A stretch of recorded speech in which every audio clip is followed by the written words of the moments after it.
got through the pixelated mess, no doubt, of me. You can see that some of the hoopits behind me. Wow, so much to talk about. Please get comfortable because, gosh, I think we might be just letting it all out. The finale of a Doctor Who season. I mean, let's be honest. It's a new Who thing. We had Invasion of Time, or Horns of Nimon, or the War Games, or Time Flight to end our seasons. Money had run out and there were just another story to fill your Doctor Who season. Now the expectations are ramped up by the soap opera story arc expert himself, Russell T Davies. He had promised the gayest Doctor ever, the most controversial season ever, challenging Doctor Who content. He told fans if they did not like this version, they should go and touch grass, or if they were not true fans, to clear off, or if they didn't appreciate the series, they weren't true fans, definitely, and, slam the door behind them. So after salivating over season 1's Parting of the Ways, 2's Doomsday, 3's Last of the Time Lords, and 4's Journey's End, did Russell T Davies deliver? Was his finale on form or as flat as a Lady Cassandra fart? As deflated as an adipose on a fat-free diet? Or was the plot fat and flabby like an Absorbolov belly? Or rewarding and satisfying like a wine and cheese supper in Sir Reginald Styles' orderly house? Who thought Sutekh could be defeated by a Barbara Woodhouse choke chain? A spoon? I mean, I never had Sutekh down as one of those dangerous illegal American bully breeds, but you live and learn. By the way, we have our burning issues to start, our scores on the sarcophagus doors. Right at the end, you'll see the judgment of the whole season. Ratings watcher segment, the dialogue doctors, and our hoopets, Mina Stroker, Willie Stroker, Wokey Stroker, and their robot friend Nobby the Nobot have made a special parody of the Empire of Death called the Quagmire of Death. You cannot miss that. Sound effects, special effects, the lot. We have thrown no money at it. Are we mad? Anyway, let's get my panel into the sensory orbit and let's get rattling and roaring going. Right, so here we go. So let's have a look. Let's go down south. Hello. How are you, Rachel? The queen of the walk, the queen of the 1,000 subscribes. Yay! I did it! Thank you, everyone who have also joined me on here from on there. So yeah, thank you. Queen of the Woke is in. Woohoo! Go me. Bow to the royalty. Hi, I'm here. Yes, with a new handle as well. Yes, Look down below. That's the one I wanted to begin with. Yes. So everybody, I mean, I have to be very appreciative that the Queen of Woke comes onto my little mini channel now because she's in the millennia now. Yeah. She's with the big people now. I tell you what. But well done. I'm really chuffed to death for you. So who else have we got? Well, across the pond, there he is. He's getting busy at the moment. We had the Queen. Now we have the court jester. Well, that could be me. I mean, these idiots behind me. I mean, earlier on my earlier show, we had the other lady, Mina Stroker. She was comatose. She'd been on the alcohol since watching Empire of Death. She couldn't cope with it. So I'll talk to the thread in a minute, but God, there's so many things to talk about and so many things to do. But we normally do start, we start with our burning issues because we need to let it go. We need to let it out. We need to lance the boil. So, sounding quite medical, but there we go. So, are we ready?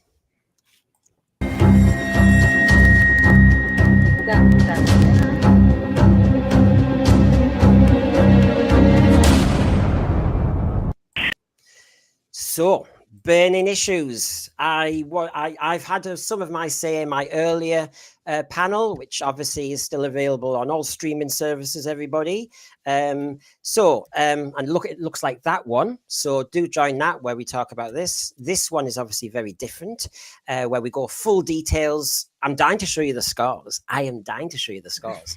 But Rachel, since you're now streaming royalty, you can go first on one of your burning issues. Oh, darling, just one burning issue or the whole entire episode? I'm not giving you everything. Which would you like? When you get 2,000, I'll let you have your second one.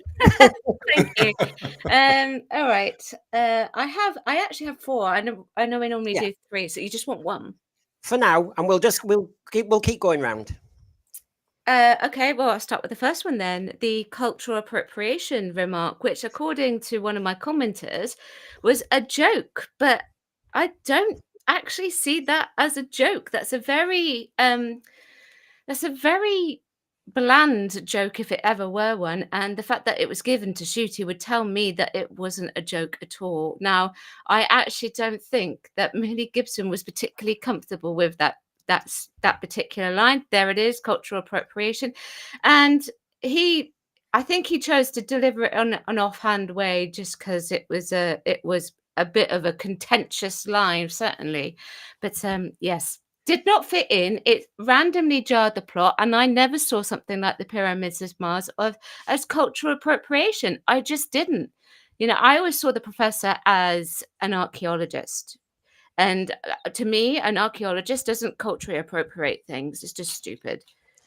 Yeah, this is what I mean. This is when I find some of the media lovies start to show their ignorance of, they're showing a lack of education almost, really. I don't know where they've been, or they've maybe been too far somewhere else and not been bogged down in British culture, because they seem to have lost the plot. I tell you what, I really felt like saying to Russell T Davies is if you really think that, then go and take everything out of the museums and take it all back.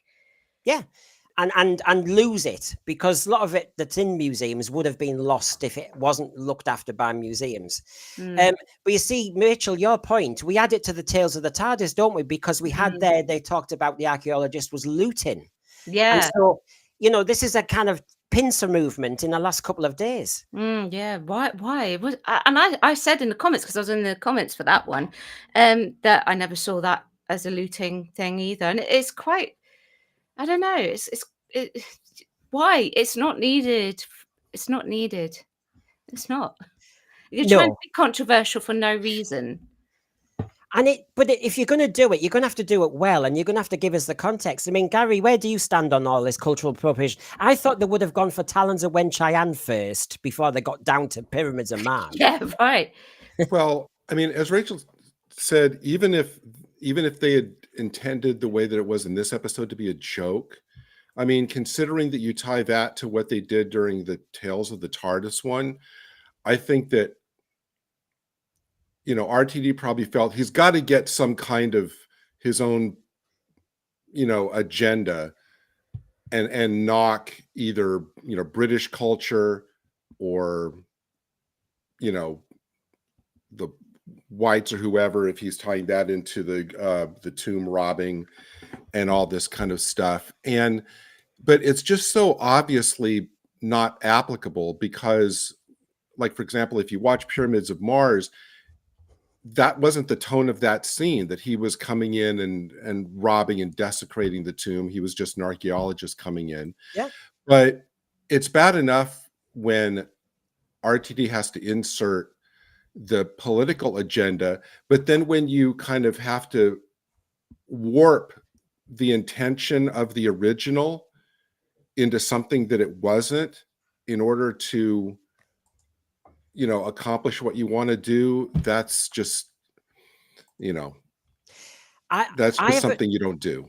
I tend to, in my arguments with people, I tend to kind of go, right, if that's your logic on this, what about this? So in this case, RTD, since he's hustling us all again, he's doing his Russell hustle.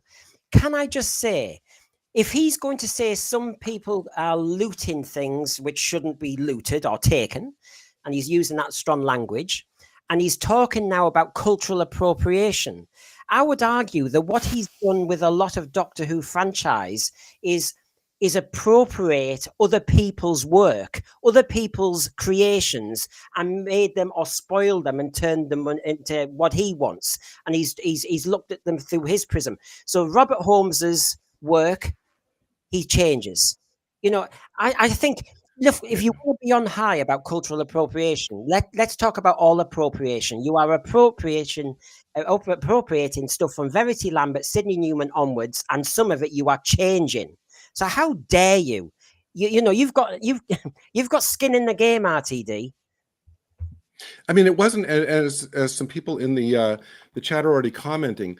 In 1975, when this was out, was the kind of era of the whole kind of Eric von Daniken, chariots of the gods, aliens influence possibly in primitive culture and stuff. So I think a lot of the original story of Pyramids Mars was a nod to that, because that was what people were interested in the culture at the time. And Sutekh and Set and Horus and Osiris and Isis were all part of Egyptian mythology anyway. So I don't know what he's trying to say, that we're Egyptians culturally appropriating from themselves. That is just nonsense on its face. All over the shop. And I'm coming from somebody who, I mean, the analogy of Sutekh, which we're dying to come to, which we will in a minute. But Melanie Weston investigates. RTD does not care about classic Who. He said about looting stuff and changed the sonic screwdriver Davros. And now Sutekh is a dog. Oh, and Titan is Greek, not Egyptian. Yep. So he does not know that either. And why are we getting so bogged down? We actually want to watch Doctor Who. We want some escapism, and you are bogging us down in all the PC nonsense that goes on, and some of it is just out there left field. Okay, that was the first one by our Queen of the Woke. So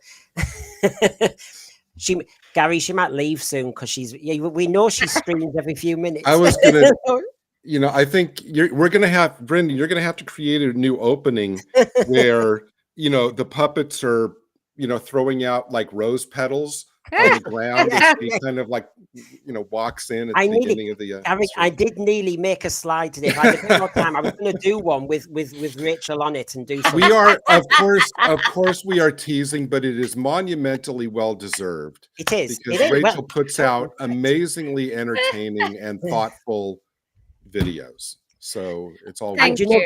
And you know, Gary, yes, I agree with what you said, but and then she comes on my channel and all she does is a bit of voguing. I mean, that's the level of it. Strike a pose. So, Gary, one burning issue to start with? Let me do two.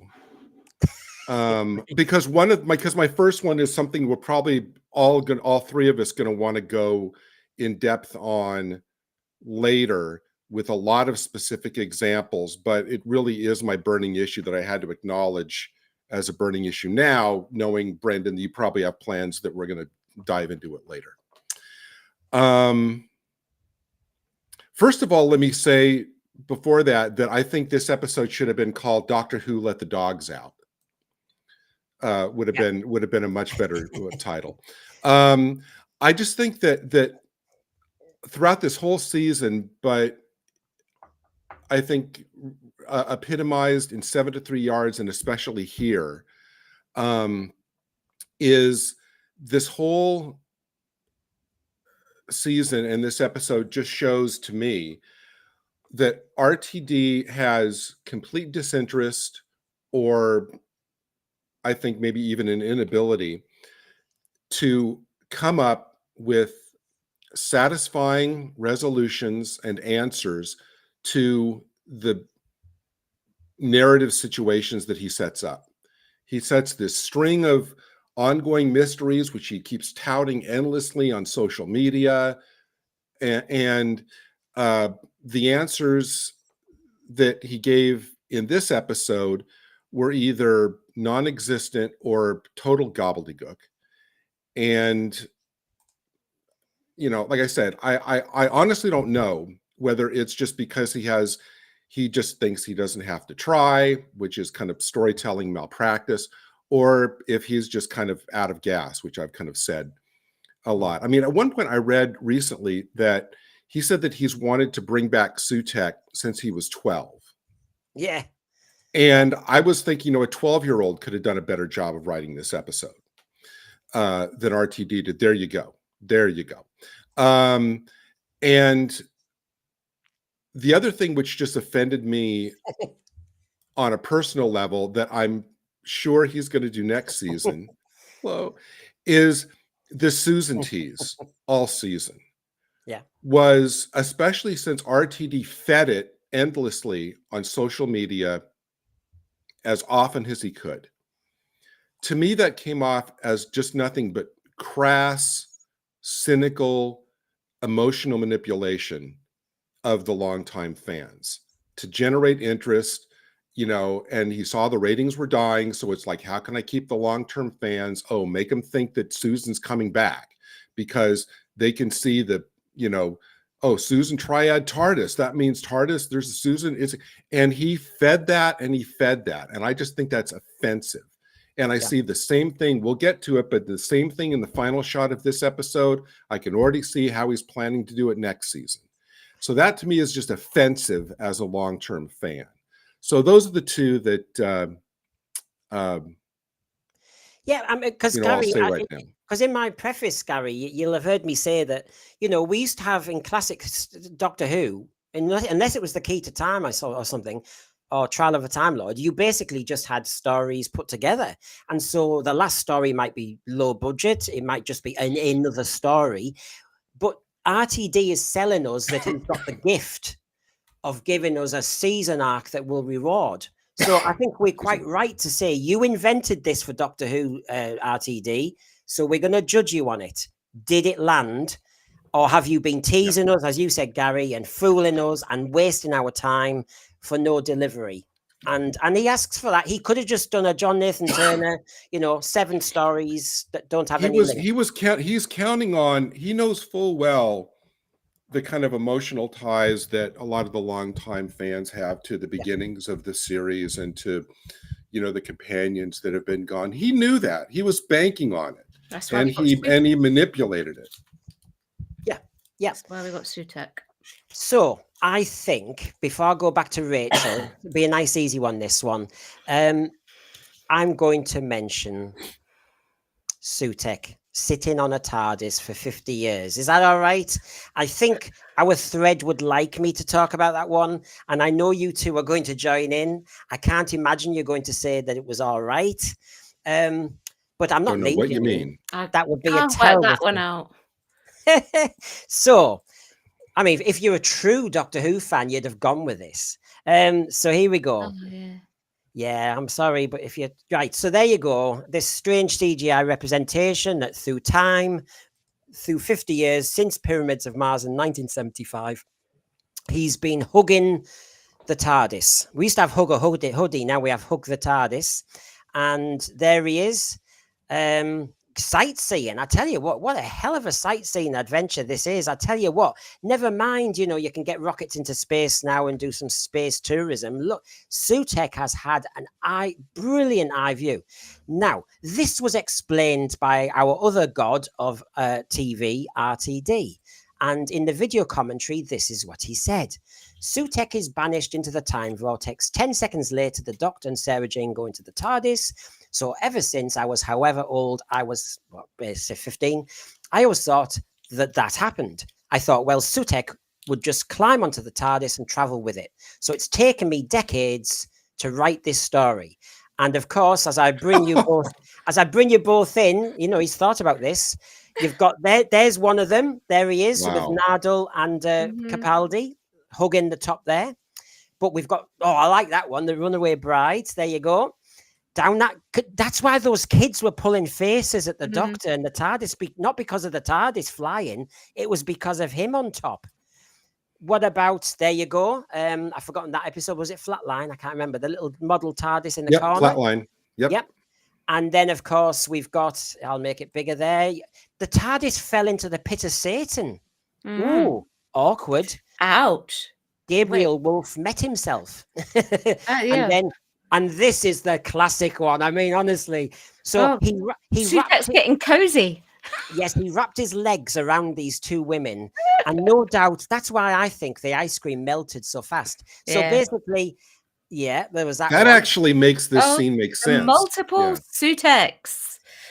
Of course. And of course, it's not just Day of the Doctor, Rachel. No. Everybody's also talking about the giggle, where a sledgehammer made a second TARDIS. So are there 2 Sutekhs? Yeah.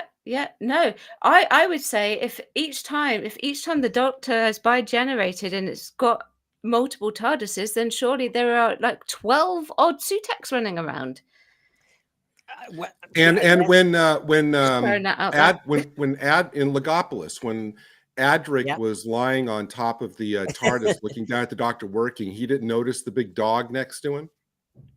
Well, you see, this is a big plot hole in many regards, right? Because anyone who enters the TARDIS has gone past the perception filter, right? So therefore, theoretically, they should be able to see the TARDIS. So they should be able to see what's on top of the TARDIS, right? Yep. Have I got that right? Okay, let's take a second and luxuriate in the genius of this meme. My absolute congratulations to the brilliance of whoever came up with this meme, because this basically says it all. I want to see Russell T Davies's face as he sees this. This is the thing.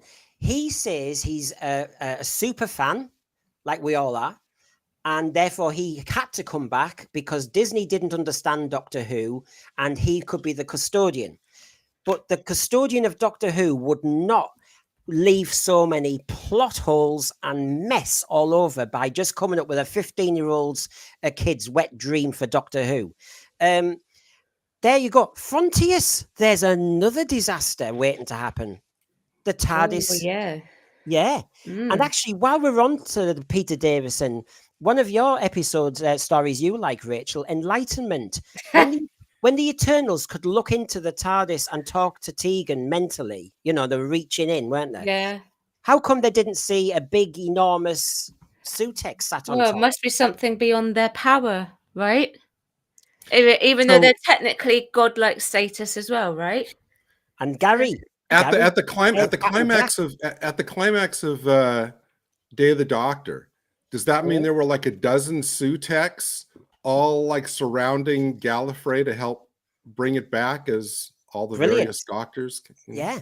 Why would he want to help? He's the god of death. Exactly.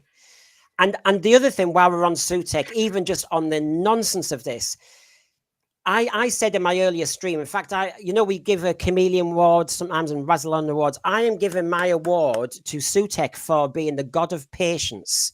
He was so patient. He refused to kill anyone for 50 years. Well done. Well done. That's rehabilitation in the community. That really well done, Sutekh. I'm really proud of you. But what a load of nonsense. He was champing at the bit in Pyramids of Mars to turn everything to dust and to kill everybody. Right. And now suddenly he sits on the TARDIS going, this is quite pleasant, this. And then suddenly decides he's going to actually just go for the ride. And when he lands in, say, 1066 or wherever they were waffling about, he'd go, even if he could hold himself back, wouldn't he say, I'm going to kill that little savage over there? Do you know what? I can't help myself. I'm going to kill that cow. I mean, honestly, this is just nonsense. Well, and here's the biggest question, and I've asked this, which is, you'd think that when the TARDIS landed on New Earth, that the Sutekh dog would have jumped off and started chasing all the cat nuns. Yes. Well, and he might have fancied the Naimon. You never know. I mean, the Naimon could have been tasty for a wolf. Is that Captain Jack? This is Captain Jack. So Captain Jack may not have been holding on to the TARDIS all that time. Did he know? He was holding on to something to do with Sutekh. Why didn't he turn to dust? Yeah. And that was the other question. When you're in the time vortex, like Captain Jack, you say, but when you are tethered and released, you burn up. Is that because you're in this TARDIS force field? Well, but then that's incorrect, isn't it? Because he's made Sutekh officially a god, right? Titan. Gods can't die. That's wrong. Yep. If he had just kept him as an alien race. Yeah. Plus, all of Sutekh's trips through the vortex are what evolved him into a Titan. Why does this time destroy him? Other than that, this is the season finale. What's the reason why? And then what shocked me about that scene? Well, there are several things that I just, all of a sudden we realize now, after all these years, that the time vortex actually has walls that you can rip open. Yeah. And then, what happened to the whole idea, which is as old as the very third story back in 1964, The Edge of Destruction. What happened to not being able to open the TARDIS doors while you're in the vortex? I guess now, that's no problem. But, to cap it all off, and here's this scene right here, the last scene you just showed where we could clearly see the tether there. Cruelty. It was really hard for me to believe that RTD's big climax of his comeback is basically, to me, just a sci-fi version of that scene from National Lampoon's Vacation where Chevy Chase drives off with the dog tied to the bumper. That was that's basically this scene.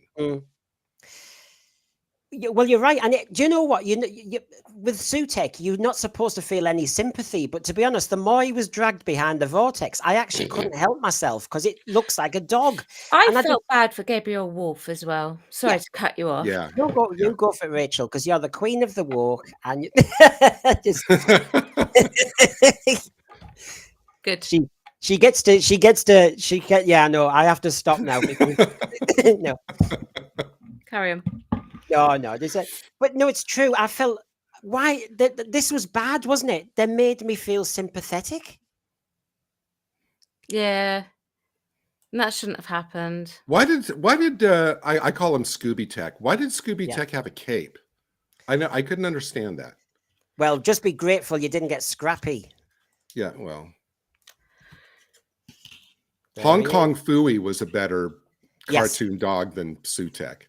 Go on, Rachel, though. You were standing up for poor Gabriel Wolf, weren't you? Yeah, it's like we don't know, because Gabriel Wolf is what, 92? 91. Okay. And we don't know how long we've got left with him, and and I felt like with someone like a voice like his and acting chops like his, he should have been given more to do than just like the beginning bit, and then everyone is now being turned to dust, so I'm just going to sit here and wait for a name. Come on, give him something to do. Give him something to do. And did it sound to you, Rachel, like they were modulating his voice, like it wasn't just in Pyramids of Mars, it was just him with that amazing voice? It seemed like now they were doing weird modulation of it that we weren't letting us hear him. Yeah, that's what I thought. It sounded, I don't know what it was. There was something off about the diction, and I don't think that would have been him. That would have been something in that post-production. So we're going to give our scores in a moment, and we're going to really have a damn good go about the ratings in a minute. So we're going to break out the issues a bit. One last thing, and I know why they didn't do it, because it would just show up the idiocy of the whole bi-generation concept. Wouldn't you think that when they all pile into the memory TARDIS, the first thing they would do is go find the 14th Doctor and get him to help, over at the very least tell him, hey, there's a Sutekh attached to your TARDIS, because that's the real one. That's not the cartoon mallet TARDIS that Shooty's flying. But at the very least, don't you want to warn him, hey, there's Sutekhs on top of your TARDIS too? Well, we will come back to Sutekh. There's a lot to say about Sutekh, but I think we'll break it up because there's so much to talk about. The ratings came out today, and of course we cannot deny that, and we need to have our word. And I'm sure the thread will either be, saying, well, that's what you deserve, RTD, but let's do our ratings, Roger.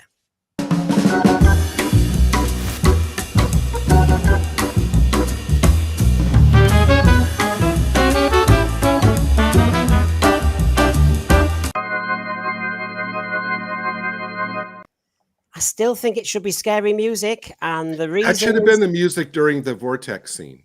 Yes, because it would have made it less. It would have been more enjoyable. A kind of escapade, Keystone Cops type thing. That's right. The overnight rating. This is Gary Lee's slide. He makes it nice and blunt. The overnight rating for Empire of Death, 2.25. Almost 250,000 up, and we know partly because people were staying up all blooming night anyway. But there you go, 2.25. It's jumped by 200,000. I do my dramatic ratings just like Rachel does. 230,000 actually. Oh my God, that's gone sky high. What a rousing finish. If they were happy for this, they would be singing from the rooftops. I went to look for the Radio Times articles that normally cover the ratings, and then the past 2 weeks on the trot, I couldn't find anything. And they are a staunch defender of Doctor Who. Yeah. Yeah. I mean, should they be chuffed that it's gone up by 200,000, which sounds as a big number, but actually, we've been losing 500,000, 61% of the audience over a season. I mean, 200,000 for the finale. I think everybody of any franchise, of any show would say we want to build the audience to the finale. So 200,000, is that modest, or is that, in the scheme of things, Gary, is that reasonable? Well, but I mean, RTD has come out and said that in 2 years, it'll be at 3. So he said, there's nothing to worry about. Just wait 2 years. It'll be up to 3 million. It's okay. So it's the third, it's the fourth highest of the season after the first and second episodes, because that was curiosity. People were tuning in to see what this new era was like, and even within the first 2 hours it was dropping. Then you had episode 4, which I think is roundly now attributed to the sports bleed over.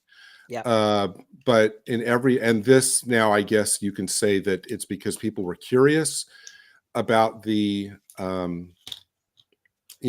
about the resolution, but it's still pathetically low. I mean, look at compared to the first. Yeah, you think it would be comparable to the first, one of the specials. And this is what I mean. It's right. Okay, let's look at it all every which way. As TARDIS Travels has said, still, where's the audience appreciation figures? If, as Rachel says, if there was any good news, they'd tell us. If the audience appreciation is bad, they're hiding it. So yes, that doesn't help. We'll never see them. I've got loads of newspaper reviews are saying it was anticlimactic. I can show them in a moment. I've got loads of tweets I've seen. I'm sure Rachel and you have seen them. More people are saying they were disappointed with the finale. So there's your word of mouth.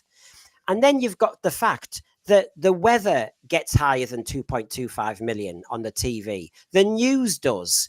Any football match between Slovenia and Serbia, and that's a British audience. Honestly, which way do you want to do?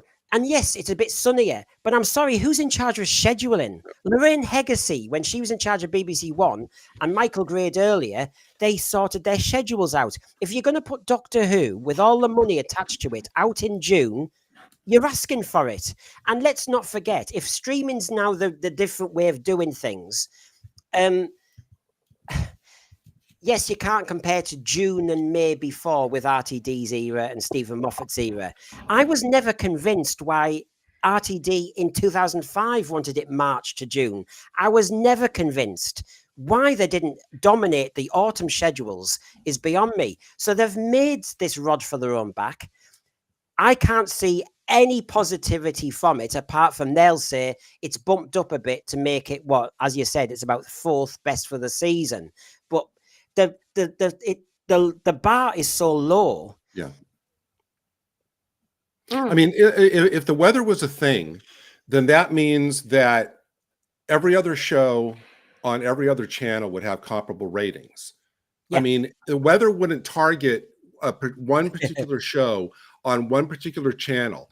Everything on every channel would be affected by that. That's why that argument is just but the argument is also, I mean, the people will say, no, it's in the top 10. It's in the top 15. So it's actually still, batting above the average for TV. Yes, TV is dying. Terrestrial TV is dying. But why would you invest in Doctor Who if it's still neck and neck with the sewing bee, still neck and neck with the weather?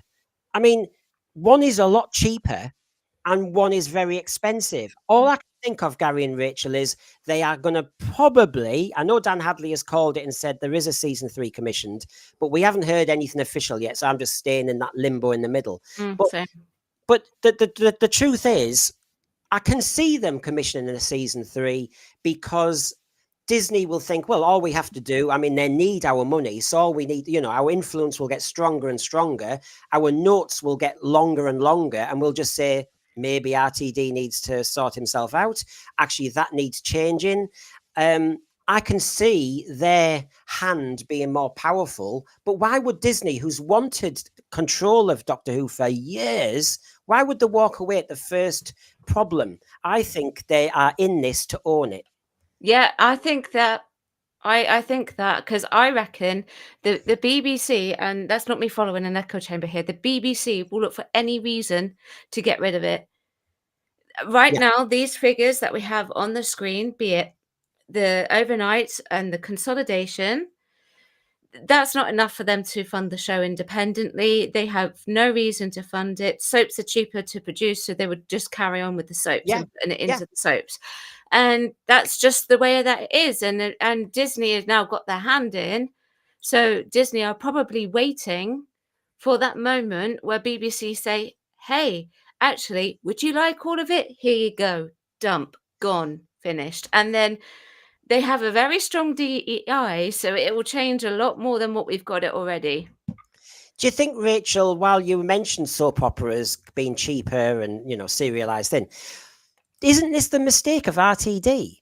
That he actually has made Doctor Who very soap opera this year So at a soapy. time when you could actually just make a proper soap opera cheaper than Doctor Who. Yeah. He's actually, it's illogical. It's so soapy, I could wash my hands with it. Honestly, it's just so, I don't know. What? We had like 40 minutes to defeat Sutekh, and then there was like 10 minutes during that defeat time, if not more, of just talking. Yeah. Yep. Come on. And then 15 minutes because Ruby has to find her mum. Yeah. And I don't know about you. Maybe that's RTD, that crafty devil. Maybe that's part of his master plan. He wanted to show that the BBC that Doctor Who would work if he turns it into a complete soap opera. And that basically the last 10 minutes was RTD's kind of sample reel of showing how Doctor Who would work as a soap opera, since, as Rachel said, they're cheaper to make and get higher ratings. Well, I'll just take a pregnant pause to say hi to our thread. Is that Dongo? I think most people watch Bargain Hunt. And there was a repeat of Bargain Hunt one of the weeks we showed you where it was only a few 100,000 behind. A repeat. Melanie Weston investigates. I was surprised it went up. I'd love to know how many was. I know we did wonder whether it would dip below 2 million. I have to say, I wasn't any soothsayer who kind of knew, because I thought those who've seen part one, if everybody 100% are satisfied, you get the same number. Those who missed part one, why would they tune into part two? I don't know. But maybe they're just wishing it on. I don't know. Action Popcast, who was on earlier, on our earlier panel, and thanks for that. I hope this moment has been prepared for. Well, very good. Yes, I think they don't know when the commission announcement will be. Some say early 2025. I mean, if you were Disney, you'd hold on a lot longer, wouldn't you? Because you'd get the BBC sweating. Well, I don't know. Disney have a habit of with BBC. Sorry. Yeah. Okay, I'll just retract what I was going to say then. I was going to say I wouldn't rush in now if I was Disney. You hold all the cards. I mean, Disney, BBC going, do you want to make a decision in the next few months? Should we bring that meeting forward? I expect the next thing that's going to be announced, probably sometime, late this summer, early fall, is going to be the 5-episode spinoff, which is part of the original 26 episodes that the Disney contract allowed for. So they can officially announce it. RTD can crow that, it's proof that everybody loves this new version of Doctor Who and it's a big success. So here's the spinoff. I think that's probably the next thing that will come. Well, Peter, you've mentioned it. Peter Harrington's mentioned it. We're talking about the ratings. Are the cinema pieces being used as well? So for a second, I'm going to take those ratings off and we're going to talk about the cinema. Did anyone in the thread watch Doctor Who at the cinema? I've got feedback from various people and from it's not some stats, just some screenshots. So let's go to a couple of them now. And while I'm doing that, I'll mention that Cinnamon, our panelists on at noon, did go to the local cinema and he said it was well populated, actually. But he said what people were saying when they left was not good. Now, I want to show you a couple of things and the cinema figures. So first of all, Gary Lee got hold of this, which is kind of a vox pops of fans. And so this was for the Legend of Ruby Sunday. And you can see out of 1,600 people, and, we've got opinion polls every day at the moment because of our election. That's not a bad sample. And you can see that the Legend of Ruby Sunday, 21% thought it was fantastic. 30% thought they don't get much better than this. 23% said it's certainly worthy of high praise. And then it dribbles away. Right. So just park that and get ready for what they thought of Empire of Death. And there you go. It dipped. Now, obviously, whoever they're interviewing seems to be well into this era of Doctor Who, but it does still dip. This is a finale. I'll just show you again visually. They were more impressed with part one, and we know part ones tend to feed that because it doesn't have to answer any questions. And then, of course, when you have to answer the questions, it pushes way down. Now, that's one way of looking at it, since we're talking about ratings and we're talking about feedback. But the other version is the cinema itself. Now, let me just go to one or two. For example, Tharies, who does his own streaming, said, as I was leaving the cinema, I overheard some fans saying they did all that build up for Susan, only for us not to see her. And that was that one. Tharies was a bit disappointed, actually, wasn't he? Yes. Yeah. That's exactly what I was talking about before with the Susan thing. And Tharies loves Doctor Who. Yeah. And it's been an utter letdown for so many people. And the other thing I wanted to show you, just while we're on the cinema, as I said, I've had mixed views about this. I've saw the same photograph being shown on Twitter. I haven't gone for that one because you could take a photograph any time of the day. But this one was interesting because this was when people were in the cinema. Interesting to see these countdowns and stuff. I mean, they're trying to inject some drama. The one on the right, I can see a crowd. This one, again, I can't really ascertain the crowd, but if I just make this one on the left bigger, you will see that the screenshot was taken on the night time. This is a Cardiff cinema, and unavailable, okay, are the red seats. Unavailable are the red seats. So there's where people are sitting, and available are all the other ones. Wow, I'm surprised there was that many people in there. It's still a minority, mind you, and that's that one. Although Cinnamon does say, and of course, I think cinemas, it may be some cinemas are more popular than others, but Cinnamon did say it was very well populated, and he cosplayed. So basically, I don't know what's everybody's feelings on the cinema. I mean, why would you go? I mean, I think Nick in our earlier channel said, why would he bother going to the cinema with his wife at this time of night when you can watch it at home? It's just, I don't know why. Yeah, I mean, I said I'm not paying twice, so which is technically what I would be doing. Yes, good point. And then if you're at the cinemas and you walked out disappointed, you still got to get in the car and drive all the way home. Whereas if you just watch it at home, you just shut off the TV and go to bed. Well, no, I stayed up until 3 o'clock raging on Twitter because I was so mad. Yeah. Cinnamon did say he said there were points when people laughed, and it was to do with some of the bad, like once you get to who's so and so, and it was not very well delivered, and people were just laughing. So people were disappointed, and people were laughing at some of the solutions. This is not good. This is not the Day of the Doctor when people cheered when they saw Tom Baker and all that sort of stuff. I guarantee you that in the theater, and I wasn't there, but somebody who was in the theater, tell me I'm wrong. I guarantee you that during the scene where they revealed that Ruby's mom is just an ordinary person, I guarantee you the mood of these theaters deflated like a balloon being punctured. Well, yeah, when everybody realized that that's how they're going to resolve that thread. Oh, yeah, because it's a MacGuffin, isn't it? Ruby was essentially a giant red herring. Now, there isn't a problem with using red herrings in the plot, but whatever you replace that red herring with the actual reveal has to be just as epic as that potential build-up to that MacGuffin. So, and it just kind of went, as I put it in my video, it kind of just went, oh, yeah, this is it. It was like a fart waiting to go off. That is what I said. And it's just, it was that. It was literally that. And I don't know about you, Rachel, but I saw some of the latest Disney stuff, and Liberal Zardoz is mentioning this. Disney would be trumpeting about it, but it hasn't made the Nielsen charts in the US, so they're being coy about its future. If it was great, we'd have known about season 3 by now, is what Liberal thinks. Yeah. I'm seeing Brendan, do you have any statistics yet on the number of people who went back to the theater the next day to get their money back? not yet. I don't. Okay. I'll try harder. I'll try harder.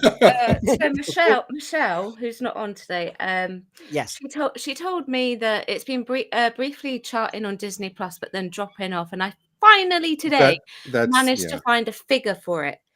And I haven't been able to find a figure for it for ages. And I was hunting and hunting and hunting. I don't know how they do it. I think it's by minutes watched, and it was like yes, it is 234,000 minutes watched. That's actually been, you know, kind of standard, like all season. Like there's one day where maybe a couple of days after it spikes and shows up for a day, and then it vanishes forever. That's pretty much the pattern. But you know, while we're all kind of either we're on two sides of the fence about ratings, whether they're important, whether they're hiding them, whether they're playing around with them. You know, there's the arguments on both sides, as you know. But I think Kuklud's point, and I know I mispronounce it, Jamie, who has Welsh heritage, tells me off every time, but I'm sorry. I mean, still remember Doctor Who on autumn schedules in the early 80s when I was growing up, so much better when it's dark outside. This is a choice thing. Terrestrial TV has not died.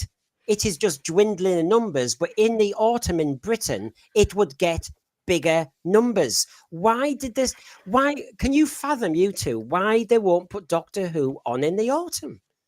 I don't know. I mean, it can potentially work in the summer. There was a series of Peter Capaldi in the summer that got quite good ratings. I think it was Peter Capaldi, but it does do better in autumn because obviously it's getting colder, it's getting darker. I just don't know why they don't do it. Yeah. And the answer to that question that you just put up, I think that within the narrative, you're meant to assume that for all the hundreds or thousands or whoever that the Doctor has lived since Pyramids of Mars, that's how long the Scooby Tech has been on top of the TARDIS.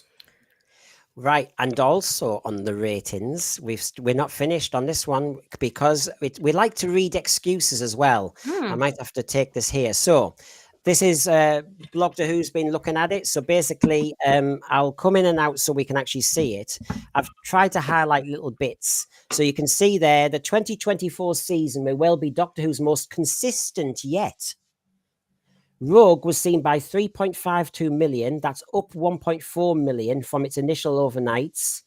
And they go on and on. The plus sevens for the season so far have ranged from 3.38 to 4.06. And the season is clustering around an average of 3.7. So they're making a big play that this has been the most consistent season of Doctor Who. So basically, you could have been getting 10 million all the time, up to 11, down to 9. You know how it used to go. We've done it with our midweek special. You see the figures sometimes for part 3s or something go lower. And so that makes it an inconsistent season. Whereas if you just stay around 2 million forever, you're the most consistent season in Doctor Who, but you might be the lowest ranking, as we've said every week. It's a very strange argument to tell. Articles like this, to me, my immediate reaction is they start out with the point that they have to prove, which is they have to angle things to indicate that this season has been not only a creative success, but a success with the public. That is their objective. Then, and only then, do they start looking at the numbers and saying, okay, well, let's look at all these numbers. How can we interpret these numbers to prove the point that we want to make? It's exactly what the Fourth Doctor was talking about, you know, when he said, you know, some people, you know, change the you know, your views to match the facts. Others change the facts to match your views. That's kind of what this is. I'm incredulous about it, but you see, this is what's going on, and it seems like it's that media backslapping each other and coming up with a reason for anything, really. the last paragraph on the right, 73 yards was also a season high. Just hitting home again that what's evolving is how and when people choose to watch Doctor Who. We just don't understand, Rachel. We just don't understand that people watch TV differently now. No, we don't get it. We don't get it. You know, the overnights don't tell us nothing anymore. I actually think the overnights do tell us a lot, even if streaming has actually made TV change. And I will say it before, and I'll say it again, that at the moment, this series has consistently performed worse than Sylvester McCoy, who had no streaming services last series. I want to ask both of you, because obviously you're there in the UK and you have more of a knowledge about all the other shows that this is going against than I do. That one sentence there at the top, or the 1, 2, 3, 4, 4 and 5 lines down. The number is large enough to keep its spot as one of the BBC's biggest hitters each weekend. Do either of you think that's true, that even with the numbers, Doctor Who remains one of the BBC's biggest hitters every weekend? I mean, the measures are terrible. I mean, because, put it another way, Gary, one of the biggest hitters for the BBC is the weather. One of the biggest hitters for the BBC is its national news at tea time. So the question you're asking could be answered as in, yeah, Doctor Who is high up in the top 10 to 15 to 20, depending on which week it is. But so is other stuff that is a lot cheaper. And so, of course, I'm just thinking, how long can Doctor Who maintain this kind of immunity from being challenged in a very cutthroat media world? And I was just wondering if that sentence is baloney, or if it can be true depending on how you look at it. Yeah, I mean, a big hitter, is it in the top 10 or 15? I assume is what they're saying, Rachel. Do you? I mean, I'm guessing so. I always thought it was the top 10, but apparently I might be wrong. Look at the weekly Barb. That would tell you even more, actually, because someone told me, oh, compare it to EastEnders, which is a soap. I checked last week's Barb scores for EastEnders, and EastEnders, the soaps take their highest episode performance and put it into the chart. It still came above Doctor Who. Yeah. And in yellow, we've heard this all season. Even the challenges of the summer months, both in terms of the weather and live sporting events, you scheduled it here, BBC. You decided to do it.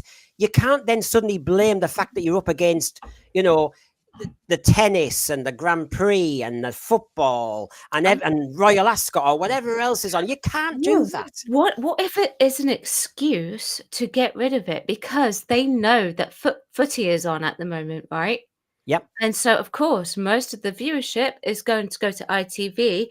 ITV are going to win the viewership figures for the week, and there's also the election coming up as well. Maybe it was a not that they knew about the election, but they certainly would have known about the football. Maybe it was a ploy.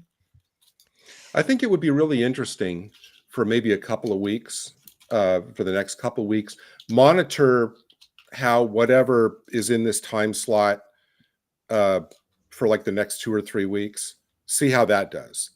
If whatever they plop into that time slot, is it the same? Is it the same 2 million, whatever, which I assume, you know, the weather argument would still hold, no matter what was in that time slot. So I think it'll be interesting to kind of monitor over next couple weeks. Which one were you looking at then? Oh, Rachel? it was the one about Disney. Yes. That was true. I believe it was in favor of Disney. Yeah. It was David Mullen, I think. It was David Mullen. Yeah. I look. The truth is, a lot of people in the thread, there's a fair few of you have been flashing them up, have been talking about watching Doctor Who in the winter. Now, that's not being nostalgic. It is common sense in Britain. More people watch telly in the winter, and I would have thought it's the same in America, Gary, as well. But you know, this is a nonsense. If you're going to schedule it now, you have to take the hit. You have to take the consequences. But don't start throwing in loads of excuses that are season related. Yeah, well, that's why in the US, in the summer over here in the US, a lot of course, everything is like streaming and cable now. It's not just main networks, but that's why everybody is tossing out, like game shows and reality shows, the really cheap stuff in summer. They don't put on the new dramas or the new comedies and stuff in summer. They wait till fall. You see, you're making a point there, Gary, that I've actually suspected for a little while with Doctor Who, that they don't believe the brand is that strong to be in the autumn schedules. Yeah. Because even RTD, when he brought it back, was, and by the way, can I just remind the thread? This is what RTD was saying in 2005. They suddenly aren't bothered about the overnights and everything. He was obsessed with, we are up against Ant and Dec's Saturday Takeaway, and it's all comedic, fun, loud, colourful, and we have to do the same from Rose onwards. So RTD was very bothered about the ratings then and the overnight. And the next day, or was it Monday, we were told Doctor Who would hit 9 million. And so therefore, it's kind of had a very good start. They were bothered then. It's just they've suddenly fizzled it out because of streaming habits and all the rest of it. And the fact that they don't think the Doctor Who brand is as strong as it used to be. Yeah. For articles like the one that we've been looking at for the last few minutes, that proceeds from an idea that this iteration of the show is just not connecting with the public. That's off the table. That cannot be considered. So it's a case of, let's look at the numbers we have and see how we can manipulate them in order to prove the opposite point. Yeah. And David Mullen's right. This is what we've all been saying. If Empire of Death got 5.4 million overnight and all round rave reviews, these people will be shouting from the rooftops. And on top of that, David Mullen, you'd have had a quick announcement from Disney that Series 3 was being commissioned. You know how it works. When something hits the ground and everybody's talking about it, they announce episodes in. There's a new series commissioned. Let's get making more. Let's go for it. House of Dragons got recommissioned because it was so popular, didn't it? From Series 1 to Series 2. I don't know if they've found Series 3 yet, but yeah, that was a quick decision. It's shocking when we've got these suspicions. Liberal Zardoz. Also, John Nathan Turner was battling executives who were determined to cancel the show. Yep, and absolutely. He couldn't schedule it. He had to just hope that whatever was delivered worked. Sorry, I'm going to get on my high horse now. They kept changing the scheduling for Colin Baker. Sorry, I am very protective over my doctor. Okay, but they did. They kept changing his scheduling. They moved his episode format from 4 to 2 50-minute episodes per season. And they just said, right, Saturday, no, Monday, no. We all know what Michael Gray thought of Colin Baker. We all know what Michael Gray thought of Doctor Who. Lo and behold, he gets fired. Semester McCoy gets brought in, and the show gets axed. Yeah. And to Anthony's point that you just put up, Brendan, that is exactly why RTD got paid up front for 2 seasons. He had his check cashed and in the bank before the reaction to Space Babies started rolling in. So he's going to be fine with his 45 million or however much he's got. So and they've done the trick, haven't they? They did the 2 on one night in front of the Eurovision, and then they've put one. And yes, it'd been shown already, Legend of Ruby Sunday, but they put 2 back-to-backs in the cinema to try and make an event at the beginning, event at the end. They've tried to support this series as if it is fragile. That's how I see it. Okay, plenty more to talk about. Well, one more quick thing. Sorry. One last thing about Sutekh. As we moved into the ratings, I grabbed this off the chat because I thought this was an amazing question from Ronnie White. Said, how did Sutekh survive the TARDIS exploding in every single moment in time? And why did he let the silence sabotage the TARDIS in the first place? Oh, there you go, Ronnie. Just showing that you're a fan. If you think about it for like 2 minutes, if you start pulling on one thread for this thing, the whole thing becomes unraveled. Which is why they shouldn't have done by generation. Oh God, yeah. Well, do by generation if it has a payoff, but I haven't seen it. In fact, it's caused more loopholes about where's the 14th Doctor, where's the 14th Doctor's TARDIS. It works when you're in this pickle, when the other TARDIS has been ambushed. But you've got this. David Roberts, Shooty, Miller and Bonnie were great in it, but I just felt let down by the ending. Sutekh given life back by being dragged through the time vortex made no sense. I think, was it you, Gary, who said, it's now like the vortex is now like a blooming kind of discretion curtain. Yeah, it has walls. I didn't know that before, that you can actually just like scrape on the walls and there you are back in the physical world. That was new to me.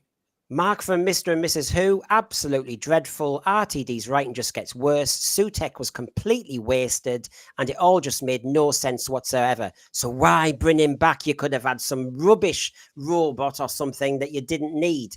And I could have grabbed loads of these about the ridiculous use of Sutekh. Here's another one, just to kind of give you a taster. This is from Barunman. I loved Sutekh in Pyramids of Mars. However, bringing him back pointlessly and then having the god of death be defeated by having a leash put around his neck like he was a dog wasn't his best appearance. Why, oh, why, oh, why? What a waste of one of the most iconic, brilliant creations in Doctor Who history. And there's one thing that really bothers me, though, when he's like clinging onto the TARDIS. Why didn't they have like human form Sutekh transform into the giant jackal and then enclose the TARDIS? You know what? I'm glad they didn't, because the way they did it, it's such a clear dividing line between who we all still consider the real Sutekh, and this kind of farce.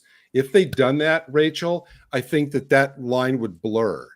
It would be like, oh well, look, it is Sutekh because look, has the same form, he has a version of the same mask. I mean, this way we can mentally just say the good stuff is over here and the laughable stuff is over here. At least that's how I look at it. Yeah. Now, we've hit the hour mark, so there's so much to talk about. Don't you worry, Thread. Yes. We're going nowhere. I'm going to give the scores in a few minutes' time. I'm not going to tease you anymore. But in the meantime, I'm just going to indulge myself for a second. Yes. Please hit the subscription button. We are busting a go. I have to say, I applaud Rachel's work ethic. She is churning out loads of quality streams. Thank you. And she's just hit, well, I say she's just hit, she'll probably be near 1.1 soon anyway. But anyway, Zero, do you fancy the Zero Room? Calmly zero in on some subscribers, please. If that doesn't get to your taste, what about this one? I'll threaten you instead. These people there dead on. Oh, yeah. Oh, yeah. Love that story. I didn't subscribe, you see. Is that use of the Zero Room, Brendan? Is that a hint about what the scores might be for this episode?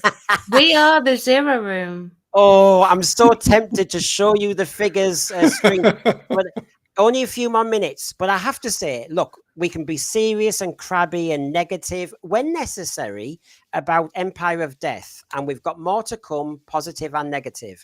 But do you think, panel, it's time for the Who-pets to give their version of the Empire of Death? Absolutely. Absolutely. Because they really did go to town. Like I said, money certainly was no object. Money was not involved. Anyway,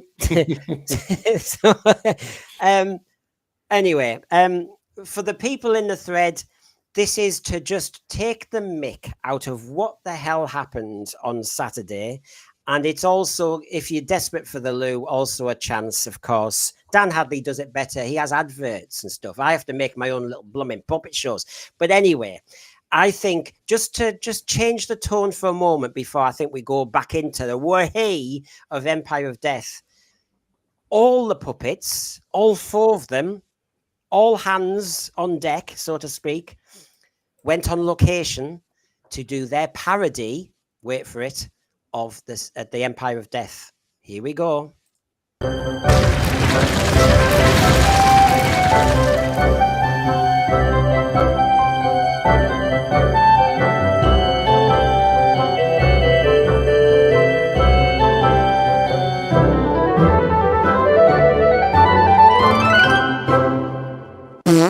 Hello, my name's RTD. and my job is to write for Doctor Who. I'm a super fan. So, do you know what? I'm so prolific. Oh, every time I look at something, that iron, for example, that iron. Oh, it's the smoking. That iron. I think it could be a cleaner from Paradise Towers. Do you know, I'm stimulated by everything. Stimulated, darling. Now, excuse me, I can't talk anymore. I've got to finish the season finale, Empire of Death. It sounds amazing, darling. Oh, I'm prolific. I'm prolific. Oh, I stay up till 2 in the morning.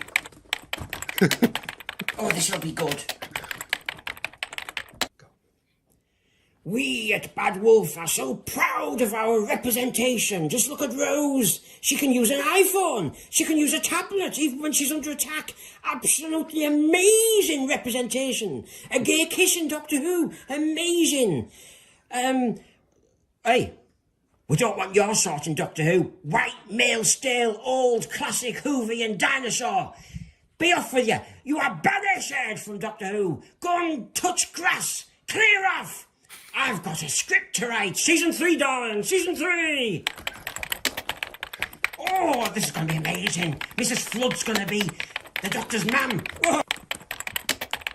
Mr. RTD. Yes. Terribly sorry to disturb you and all that. Try not to break the fourth wall, son. Right, you know, that's for Mrs. Flood. Yep. You know, as Vlinks. Yes. Marvellous character. Yes, by me. Invented by me. Yes. Could you just give me some sort of backstory or motivation for my character? It's all in my head, and I'll tell you on Unleashed, but I have to say, I'm not going to get too bothered about telling you the details because it's all for the mind, and you should be lucky enough that I've got diverse representation covered in a metallic outfit. You should be so grateful. Anyway, I'm very busy. I've got to get typing. I've got to finish an episode.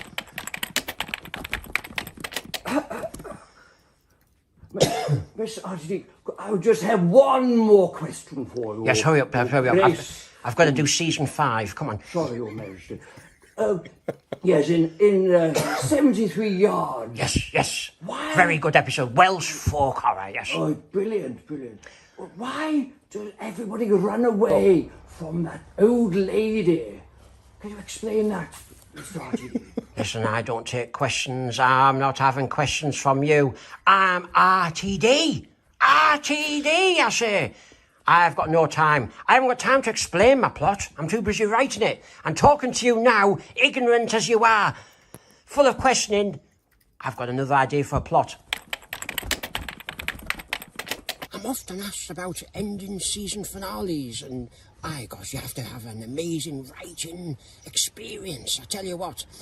But if in doubt, little tip for all the little writers at school here, do you know what you use? You use the reset button.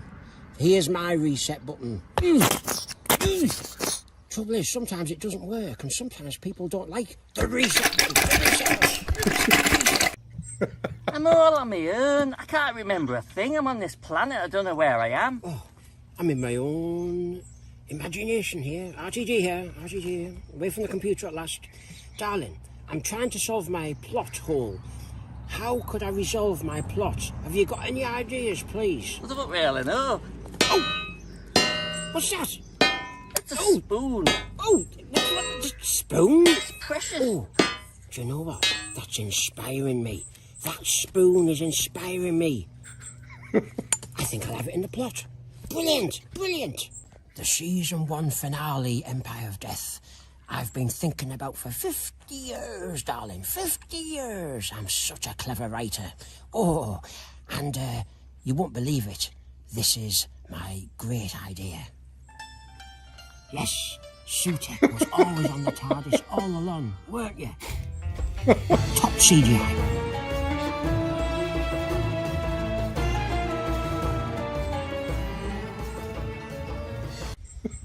We're under attack. Attack Sutekh. Oh, fire! Fire! Fire everybody! Everybody fire! Even all the extras. I haven't had a line in a script for quite a while, so I'll just try and get to level 3 on Candy Crush and see how I get on.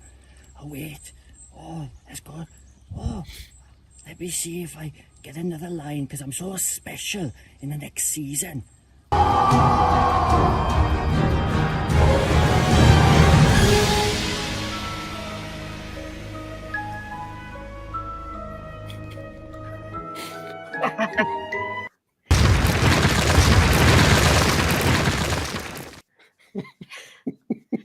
What's weird is I enjoyed that more. Well, I mean, I don't know. How did you get footage of RTD's office? That's what I want to Amazing. know. I know. I just, do you know what? That's your best ever. Yeah, you won't have, yeah, the the crucible. Yeah, did you see Rob Fellows? The overnights for that video are in 8.34 million. I'm not interested in the overnights. I'm waiting. I'll be waiting for the audience appreciation figures. Anthony Parkinson, hello Anthony, in the chat during the video had a mic drop comment. If you can make all the puppets women and trans, Disney will give you £1 billion. Yep. Do you know what? I've missed a trick there. I've really missed a trick, haven't I? Well, you saw who stole the show in the end, and it was good old Rose, because I have to say, let's do it now. Come on. I'm sure.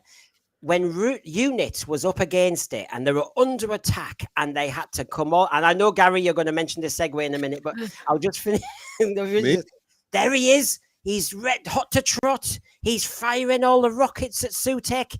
And, you know, we are seeing that problematic because kids and sonic screwdrivers, it's dangerous. So why does RTD think it's okay if he's using his Segway? I know, we'll mention that. But wow, look at that. They're all attacking except for, Rose. Yeah. You know what she's doing? She's actually, going on LinkedIn and she's applying for a safer job. That's why she can't be bothered with what Sutekh's doing right in front of her. Can't give her anything to shoot at Sutekh with, though, can we? Well, somebody said maybe on that tablet she was directing the guns from above, but I think you're stretching. Oh, okay. Well, here's the thing, No. right? Rose is 15, so she doesn't have one. So why does a 13-year-old have a gimmicked Segway? Well, yeah, look at it. I mean, he was full of it. He was incredibly problematic. Are we talking about Morris Gibbons now? Yeah. Well, but it's okay, and it's okay in RTD world for a 13-year-old to have a machine gun, but Davros can't be tolerated. And the sonic screwdriver is. You know what they really should have done at the end of this show, after the credits, they should have had, one of these screens with like a pop-up message with saying, parents, please don't let your kids drive with machine guns. Like a PSA or something. Because it's the end of the season, Gary, do you want to acknowledge what you were hoping would happen with Morris and his Segway?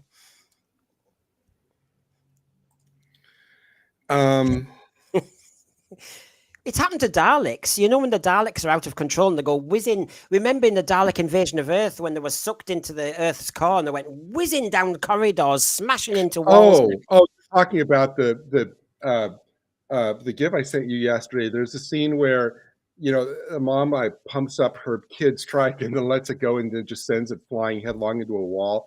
Yeah, no, that would have been great if. I mean, I did get my wish that Morris Gibbons would get turned into sand, but unfortunately they restored him, at the end of the episode. But yeah, I mean, you'd think Sutekh would have, gotten control of his Segway and just send him maybe flying even off open the doors and send him flying off the outside ramp, That would be too problematic. Oh, I know. All right. Everybody, don't cancel me. Don't send me cards and letters. I'm just kidding. I mean, look at his guns, though. I mean, one gun's not good enough. Pete Hampton said, I had cap and spud guns in my day. Problematic today. Yeah, we played Cowboys and Indians. That's problematic as well. I mean, everything's problematic. Everyone says, why is this society so full of anxiety? It's because you're reading into everything. That's why. Why would you equip this scientific advisor who you figure stays at his desk all day? Why would you say, okay, you know what? We're going to go ahead and equip your Segway with machine guns on the off chance that our headquarters, our super secret, super secure headquarters gets invaded by an alien entity that we can't handle. So just in case, we're going to go ahead and put machine guns in your Segway. And not being funny, wouldn't this have an equal opposite reaction? Wouldn't he go backwards? Yeah. Can we actually have a moment of And then can we have a moment of silence for the unit soldier that's kneeled right in front of Morris, who probably I got a know. 5 Yeah. rounds back from Morris? Oh, I never saw that. Yeah, to, Gary, I thought the shoot it. same thing. He's going to have to be brilliant in firing. I mean, are those segues stable? I mean, if he kind of just like he could have taken out half of unit and the tea lady. That's I mean, where did the bullets go? Should have been quite the pile on then. I mean, That's right. I know. Now, another question about units, since I'm on these slides here. I mean, this was early on, Rachel. Drama, jeopardy. We knew they were going to come back. When you saw Kate Stewart have a lovely little speech and the birds will sing and everything, but you knew she was going to come back. So what's the Oh, point? well, Yeah, yeah. I knew that. That was actually one of the best shots in the series. You know, when all the dust is all coming up behind her, actually.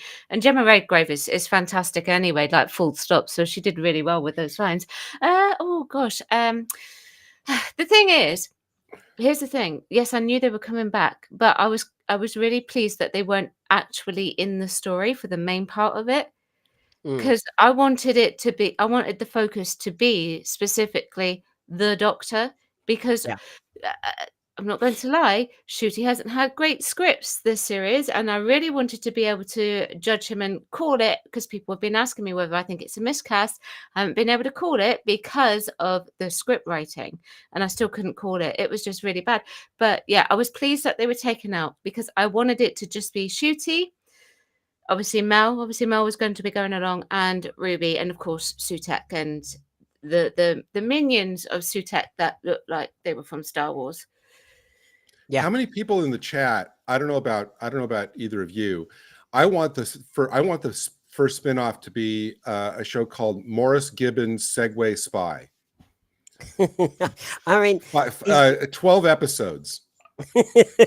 when he has a paddy and he doesn't get his tea off his mum and dad, 5 rounds rapid straight away. He's never going to come down to tea ever again. You are exactly right, Brendan. We have gone. How far have we fallen to where we have gone from the immortal Brigadier Lethbridge Stewart saying "chap with wings" there, 5 rounds rapid, to now unit is represented by Morris Gibbons with his machine guns on a Segway. How far have we fallen? Totally. And remember, the other thing is the Doctor, I know he wasn't in that scene, but the Doctor would have gone mad with a Brigadier, would have gone mad with Unit for bombing the Silurians or anything. But now it's just free reign. In an era when RTD says a screwdriver is problematic, the juxtaposition and the awkwardness is crazy. Now, TARDIS Spider has, I guess, an even better title for the Morris Gibbons spinoff right there. There he is. I used to love Inch-Eye Private Eye. That's bad. He was quality Inch-Eye Private Eye. I remember him. I do. Spider. Yeah, he was great. And actually, I could relate to that as well. Look, I had another question, and it relates to in my top quality, high budget video, for which there are no statistics available on the audience appreciation, sadly, that we had the spoon moment on a barren planet.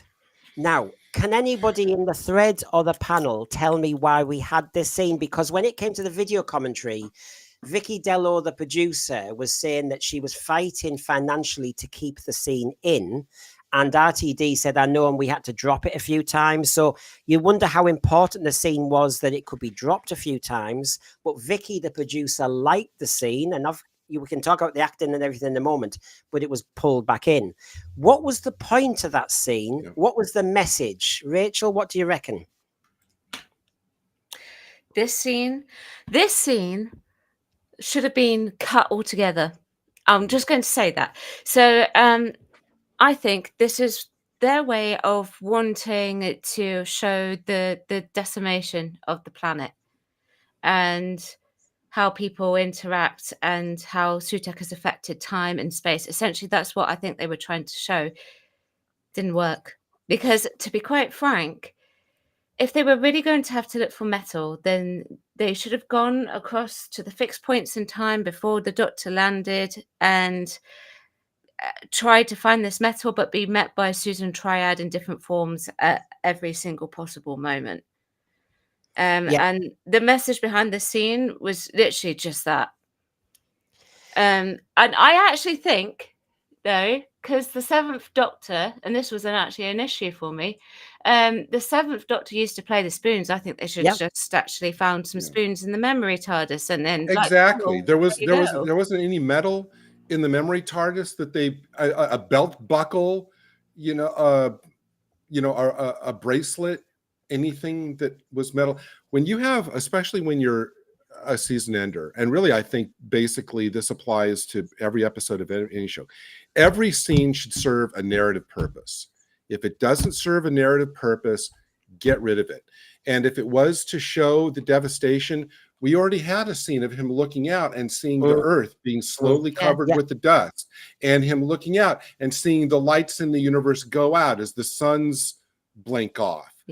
That point had already been served, so we didn't need to see that again in this. It looked like something, like it was like a deleted scene from a Star Wars movie, actually, quite frankly. It didn't serve. Gary, your point is interesting because I have to say, when in Logopolis, Traken died and everything, all we saw was the planet disappeared or the constellation disappeared on the TARDIS scanner. And in those days, we didn't need to have this emotion kind of forced on us. He just said, Nyssa said it, wasn't it? I can't see Traken anymore. And that was it. We didn't need to see people dead on the floor disappearing. But isn't this funny about our generation now, 2024? Everything has to be literally rammed down your throat, so you have to see it. No, he should have just said, right, I've got to fix this. And like I say, if they really had to go and find the metal, because they weren't allowed to use the metal in the TARDIS instead of the spoons that Sylvester McCoy would have used, then it should have been across time, space, at fixed points just before the dust actually hits, and then them doing a runner from various Suteks and Susan tries. It's like, I feel like with the Susan Triad character, that kind of went out like a candle as well, because they had all of these opportunities. I know that Susan Twist, she went into multiple costume fit-ins and things like that. She's talked about it quite a fair bit, and she said she'll spend hours getting into these costumes. These types of costumes, they take a long time to get into, and I think one of them was like 4 hours for her, and it was just to film like a 30-second clip. There is such a story to be told about, I don't know if we'll ever hear it, there is such a story to be told about how the money was used this season versus what ended up on the screen, and what, like Rachel was just talking about, hours of work and effort and costume design and makeup and all that, and it's on the floor. If I was somebody at Disney, I'd be going, okay, you know what? Now that the season's over, we're going to do, let's see an audit of your books versus, what you spent. And well, in the video commentary, they made a big thing that that whole CGI of Sutekh, that whole time vortex, because it was quite a while in time for TV, that was where all the budget went, because there were so many different things to do. Then you've got this scene where they were really counted. They said they dropped a scene where you had lots of zombie type civil servants. When they went to get the DNA. Isn't that redundant? Well, 2040 zombie type civil servant. That's a repetition. I'm just. I actually think I would have preferred to have seen that than Sutekh being pulled into the vortex and written off that way. Yeah, I would have rather they have done. I said they'll push him. They'll bring him into the vortex. I said that last week. I said I reckon they'll push him. Now I wasn't quite right, but I knew it was to do with the vortex. However, the downfall was going to be. I reckon they just wanted Sean Clifford in it. I have to say, I saw this obviously a few times, ready for the 2 streams today. The first time I was watching, as you probably were, after midnight, I had the volume down. Jamie was in bed, so I didn't really grasp some of the stuff. When I watched this again, I thought this was the standout scene. Now, whether the scene needed to be there in the first place, yes, is the moot point. But once I got my head into it and I thought, this is like Alzheimer's. This is like when you don't know who you are. you can't remember your life, you can't remember your husband, you can't remember if your kid's alive or dead. It was so sad. It actually had proper emotion involved in it. And there was no message. It was Sorry? just, I said there was no message. It was just metaphorical. Yes. What and had she? I had not seen her before. What had she been in? Because I will admit, yes, I think the scene didn't need to be there. But when she's Fleabag. talking about, I think my husband, he was tall. I remember that. She was very good in the scene. I haven't seen her in anything before. Yeah, Fleabag is what she's known for, It's I just, believe. it's just script-wise, it's all over the place, because when we saw this shot, they'd been in the memory TARDIS, and then suddenly you see him, he's had another dress. He had 3 costume changes in this when everybody on the universe is dying, but he had time to get into his combats from his jeans, and then he got time to get into that. It's fascinating. Why does he keep changing when the world's dying? I don't know.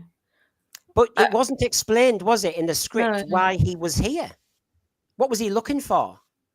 Metal. Now, someone said to me, and I didn't pick this up, and I watched this twice, that they said that they needed metal that was not inside the memory TARDIS. Yeah. They did say that. See, now I didn't hear that twice, and I watched it twice. But why? But that is what they said. But then why? They just say it, and you have to accept it without any. Well, why? Why does the metal have to be outside? Well, that would be my question. Why? Yeah, exactly. Yeah. I tell you what would have been best about this particular scene is that he lands, however long it's been, goes and gets this metal. She's talking to him, and then suddenly she turns into Sutekh's minion, and he's having to run. Yeah, I mean, and she was still serving coffee, bless her. I mean, she was. I mean, there's nobody. I know there's nobody there, and he certainly didn't buy. He's hardly charitable. This 15th Doctor. He did. Nah, I don't want it. But let's kind of, screeching of brakes. Look, there was another issue. I mean, there were so many issues with this, and if we're going to review this, I have promised the thread, and I've promised yourselves the scores. I think I wasn't meaning to delay them. That's just me being naughty boy. Right. Okay. First of all, I'll tease you. As you know, we give points for outstanding, good, improvement needed, and oblivion. And that's the overall score for the series. You can see that improvement needed, 44. Now, remember, Rachael, for example, she'll come on, and there's 3 criteria she scores, and she can score outstanding for all 3. So that would count as 3. So we've only had 10 outstanding votes for the whole series. So that's 8 times 5 possibilities of panelists when we had 5 on. So if you think 84 votes went for oblivion and improvement needed, half that was good or outstanding. What do you make of that? That's summation of the whole season. Half our figures of all of us as a collective was it needs vast improvement or ditching. Shocking. So didn't you say last week, Brendan, that a lot of those higher scores were basically for the production? Yes. And Michelle will acknowledge that she's been one of the ones scoring high, just like 1 or 2 of us have been scoring low. We've got a good panel where you get a range of opinion. So do you want to see the scores on the Sarcophagus stores? Sure. What does the thread think? What's going to be the top episode of this series? What do you reckon now, Gary? What's going to be the top episode? I don't think this episode's going to displace what was on the top before. It was the Legend of Ruby Sunday. Was the top. Okay. This will probably be, I think, probably like 4th or 5th. What do you reckon, Rachael? Well, I agree with Gary. It's not going to replace the Legend of Ruby Sunday. I don't know. It's hard to say. Maybe above the top bubble, or maybe lower. Oh, hard to say. Very difficult. Liberal Zardos thinks we're being representative. Look, when you get 5 panelists on, which is normal, it's just we've got a few, issues today regarding people have been caught with jobs and everything. But I've used Michelle's scores and I've used Hugh's scores, so you've got 5 people's scores. Brendan, I think I'm going to go with this one. I'm actually going to go with that. That's my guess. Madma said that the top episode is the rerun of Bargain Hunt. So everybody's had a guess. So here we go. I should have had a drum roll, but I used all my budget. I used all my budget. Sorry, I'm not dragging it out. I'm just trying to get the screen. Here we go. There we go. There's your drum roll. Oh. I know. I forgot Dot and Bubble scored so high. Where is it? I don't see it. Oh, there it is. Yeah, right in the Under middle. Boom, and Boom was awful. I find it very. So Sorry, fourth, fifth. Yeah. Although I think I scored this lower than Boom actually. Yeah. So, yeah. Makes sense. It still doesn't. Well, sorry. What?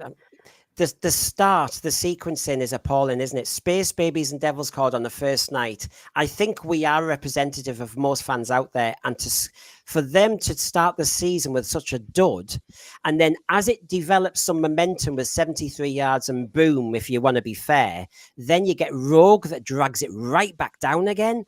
I mean, they were not really given this season a chance, were they? I just think the content and the sequencing. The one thing in that list that just boggles me is that Dot and Bubble so high. Yeah, I would frankly have put Dot and Bubble below this episode, below Empire of Death, because the last 10 minutes of Dot and Bubble is so nauseating that I think that whatever else came before in that episode, that automatically drops it to the bottom tier. Do you think that them releasing the Devil's Cord so early on was probably not the best way to go? Yeah. Do you think they're...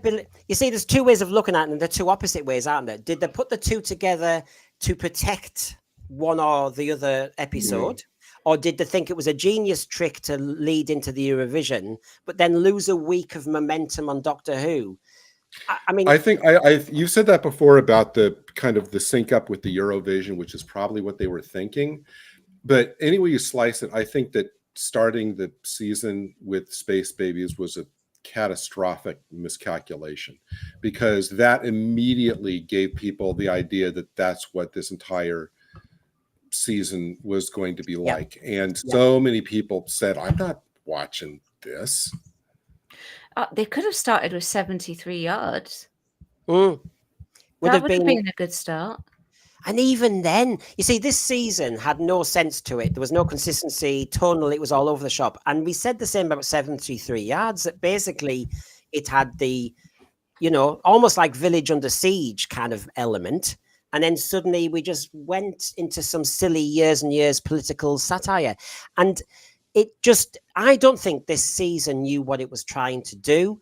I think RTD is rushing through ideas. That's why I took the mick with the puppets, that he's just typing away and he's not really joining the dots. He's just all of these scripts to me, and I don't think Rogue should ever have been made. I'll put that right out there. That being said, I think that every one of the scripts this season, even the one from Moffat, they came off to me as first draft outlines that were filmed without anybody, examining the script with RTD, taking it apart, pointing out problems or things that can be improved. What he wrote got produced. It's like, I just finished the script. Here it is. Take it to the set, and that's what a lot of these came off as. I also think that's part of the problem of having him being the only writer. Yeah. They need more writers. In actual fact, they could just... I'm not going to say it. No. It would help if they found people who knew sci-fi. I mean, the two ladies who did Rogue do Bridgerton, but don't do Doctor Who, because it was just such a misfire. Dot and Bubble says Cyberman Strikes, who was on earlier, is better or worse depending on whether you saw RTD's explanation. But this is it. We shouldn't be watching you Unleashed all the blooming time to understand what's going on. Have either of you heard of this? I mean, that sounds plausible to me. Is this just, I don't know, is this kind of people saying, it's that bad? AI is very contentious in my industry right now. Yeah. I suppose if he's tired, he just presses a button, says, I want a spoon in. I want, honestly. Right, let's get to the serious business. I just forgot about the scores then, but I think the scores I think apart from, as you say, Gary, maybe one looks as though it's a, I don't know, the figures are the figures, aren't they? We didn't doctor them. Yeah, they are. But this was the other big issue, was the reveal of Ruby Sunday's mum. She's from Coventry. And she's also, she was a victim in an abusive relationship, and he was called Mr. Garnett. And the only Garnett I know is from the 1970s till Death Us Do Part, Alf Garnett, who was representative of everything RTD hates, which is working class Tories. And so basically, I really do think that we've got another little Russell Hustle dig, which is this poor woman was in an abusive relationship with a man who's a classic working class Tory, Mr. Garnett. There's your shortcut for a nasty piece of work with racial overtones. And both parents were 15 years old. It's the stepfather, I think that was like that. Yes, sorry. That's what it was, yeah. Now, there was an explanation for this. I don't know if you saw this. Did you both watch the video commentary? I don't know if you've seen it. What, Unleashed? No, the commentary on this episode. No, I've not watched it. Okay, then. It's well worth it, Rachel, for streams and everything. I'll show you what he said about why he did this in this series arc. And I want your opinion. So there's 2 slides I need to show you first and foremost. So I'll just do this.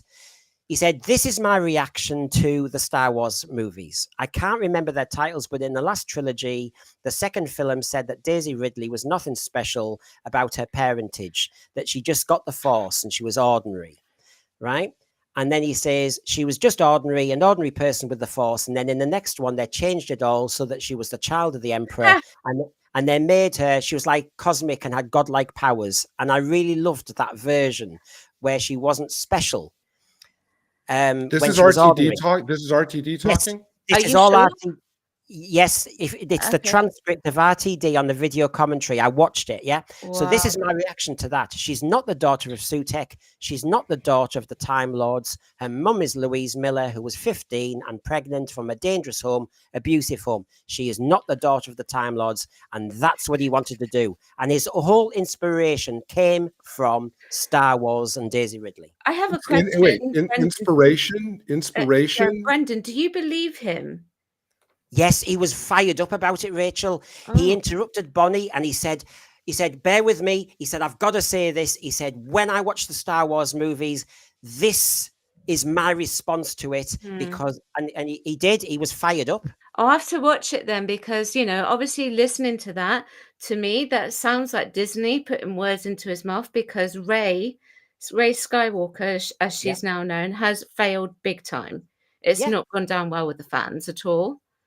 And I said that some of them look like Star Wars and all of that. Oh my goodness. Well, wait a minute. Wait. So I guess I shouldn't be surprised because it's RTD. he hasn't had an original episode this season.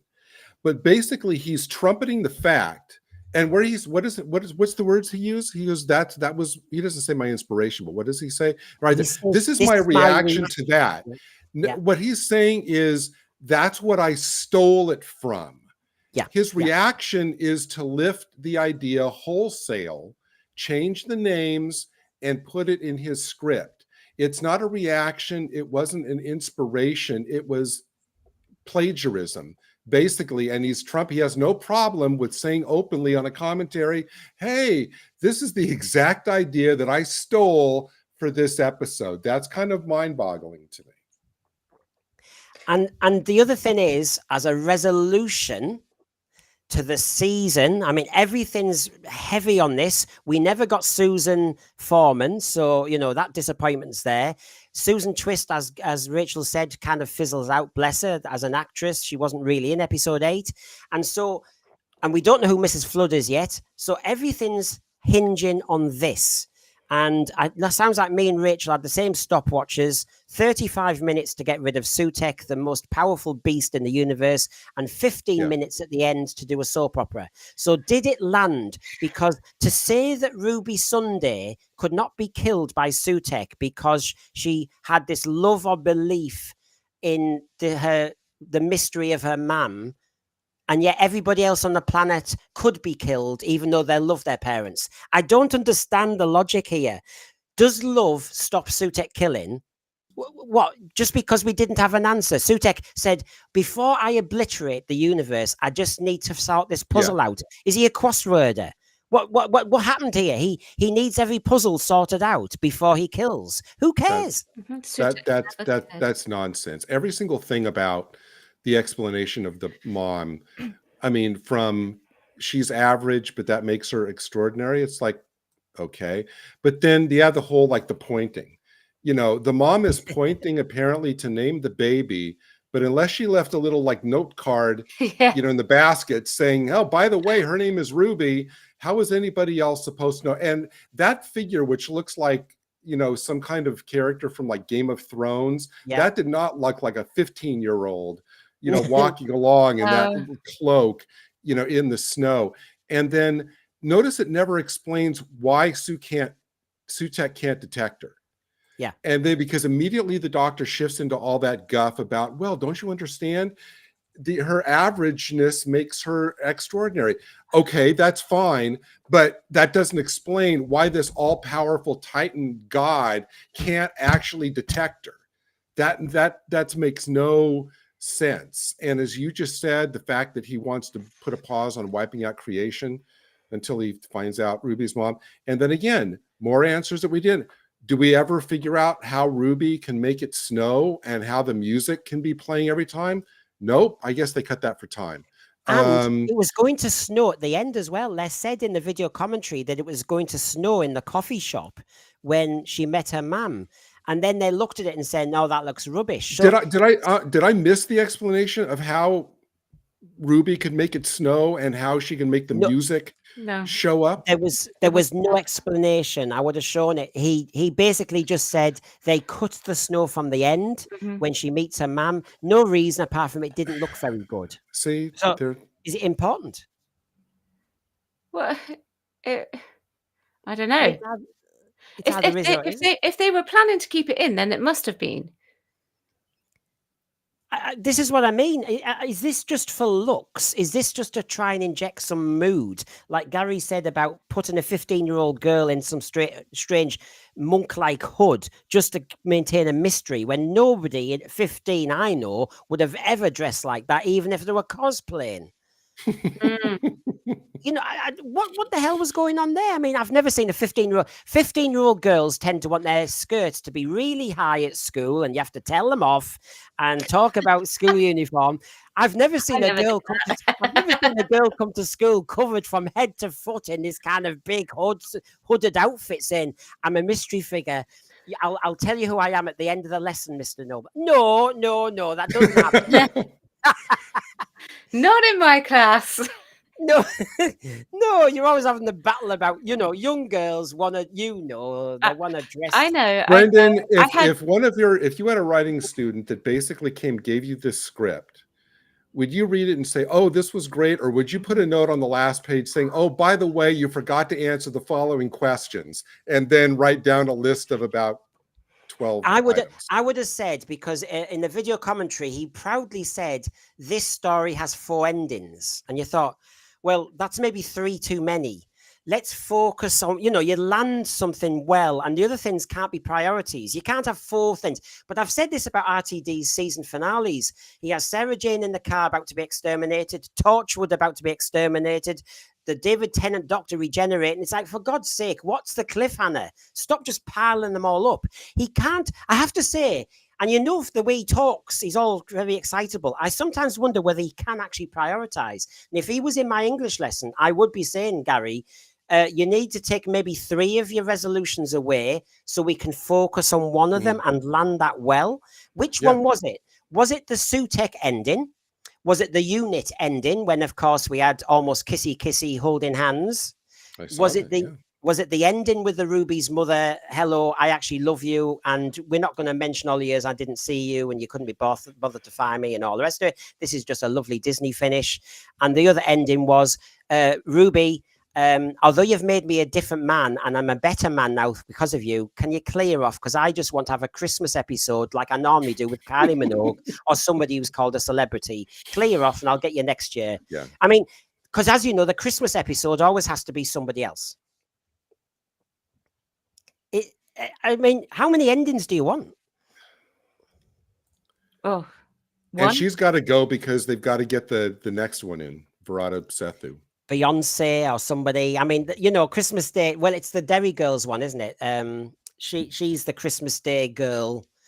Whatever Moffat's going to be doing. So you don't sound too impressed with the multiple endings. I mean, there were so many endings for you. Well, here's the thing: if even one of those endings would have worked, people can latch onto that. You know, and as they're trying to defend it on social media or whatever, they can go, well, yeah, that ending was kind of bad, but this other one was great. Wasn't the Sutekh one great? You know, you can't do that because this was, I mean, to say that RTD dropped the ball with this is basically doing a disservice to ball droppers everywhere. Why do we have to I mean, sci-fi now has become something else. It's not sci-fi. You see it done with so many different programs, but is this adversity? Is this like an office romance? But right at the end, hello. I mean, was this necessary? Did you think, oh, this is nice? There's a unit romance. It was a bit left field, wasn't it, that one? It was just like, oh, hello, what? I mean, I didn't even notice it on the first watch. Wait, that, yeah. It was the second watch that I noticed that on. So I'm actually surprised that RTD would put something in which indicates a heterosexual relationship. That's actually what shocked me. Well, there must be a quota that you can do 1 in 8 episodes or something. But because the other one, he was there was one in Boom as well, but only peripherally at the end, wasn't there? And then isn't it great how are there any standards for, I mean, are there any actually objective professional standards for who gets hired at unit? Because Susan Twist shows up there and Kate's like, oh, hey, thanks for helping out. You want a job? I just go, oh my gosh. But Gary, look at that shot. This seems to be the whole of unit. You've got Mel, who's a computer genius, so she's allowed. Colonel Ibrahim, who obviously I think is the military leader really of unit. Kate is like the civil servant head of unit. Then you've got Susan Twist, who's a billionaire and has been part of all this chaos. And then you have Rose stood there, who was just in charge of shoplifting duties at Catford. So why have you got those 5 people in that shot? Because 4 of them I can see are very important to the plot. And then there's one stood there who's obviously finished her jelly splash level 2 and just wanted to get some air. And Susan Twist is there to do the dance routines for when things get slow. Yeah, to do the Theresa May, yeah. The only one I trust in this entire bunch in a crisis is Mel. Yeah. Well, shall we mention Mel? Yes. And I'll go to Rachel first while I get the slides. Rachel, when you really think about it, I actually think if you look at the 2 episodes, Ruby Sunday and this one, and we'll talk about the Shooty Doctor eventually, but she was strong. She was decisive. You know, don't grizzle, don't do this, don't do that. She was the one who drove the Vesper. Mel's role was so much better than the Doctor's, I would actually suggest. Oh, yeah. She had the best line in the last episode, you know. So, yeah, she was better written. I think in many respects, obviously, they had to grow her up because obviously when she's back in Classic, she's very young. Very young Bonnie Langford back in Classic and quite naive in many respects and always banging on about carrot juice and things like that. But yeah, it was about time that she grew up and she was very strong and she was very good. She was very good, actually. I have to say, and I'm not normally like this, but I would recommend anybody, if they haven't seen it, in the video commentary, Bonnie Langford's part of the 3. And at the very end, it's actually quite emotional. It's obviously got mental scars for Bonnie, her first time with the show. I know there was criticism. She probably saw it, and a lot of it was unfair. She did what she was told, and she was extremely professional. But Bonnie Lanford, when she was talking about thank you, RTD, for letting me back in and let me kind of give a more mature version of Mel, she teared up. She was quite, you could see she was quite vulnerable about the first era, although she's got loads of things to say about Sylvester, Barry Ireland when they did Delta and the Bannermen. You know, she's got loads of great memories, but something has made her feel bad or guilty about that era. And I think she sees this as a bit of cleansing for her. Honestly, watch the end of the video commentary. She gets quite upset. And it's terrible. It's terrible that she felt like that because she was just following orders, basically. Yeah. I mean, oh no, I'm sorry. Go ahead, Rachel. I wonder if that's the case because she came in the trial of the Time Lord, and she didn't know that everything was really bad with the BBC and Doctor Who at the time. And then obviously Colin got fired, and she was none the wiser as to why that it happened. I wonder if she had some bad feelings because of that. Yeah, because in one of the Blu-rays, she does talk about the tension on set, and they didn't really know what was going on, and she's trying to do her best. But her lead actor is obviously knowing that he's under pressure. Then suddenly things change. It must have been. It's a no-brainer that it must have been highly stressful for them all, and of course they'll all bust a gut to make it as best they can. I mean, she was told to scream. She screamed well. She was told to do this, that, and the other. She did it well. I have to say, she is the only actress, tell me if I'm wrong, Rachel, who at the end of one of the episodes in Terror of the Vervoids, she hits the pitch of the cliffhanger music, didn't she? She went straight. Yes. Yeah. Oh boy. I saw her as Lady of the Lake in Spamalot years ago. Boy, she can sing. Oh, she can hit those notes as well. For sure. And then there's Steve saying she didn't even get a real introduction episode. That was going to be one of my points too. That really hurt her character. She was just there all of a sudden. Yeah. Which was, and she was given carrot juice lines and all that nonsense. I mean, really, while they were doing that with Colin, and ridiculous.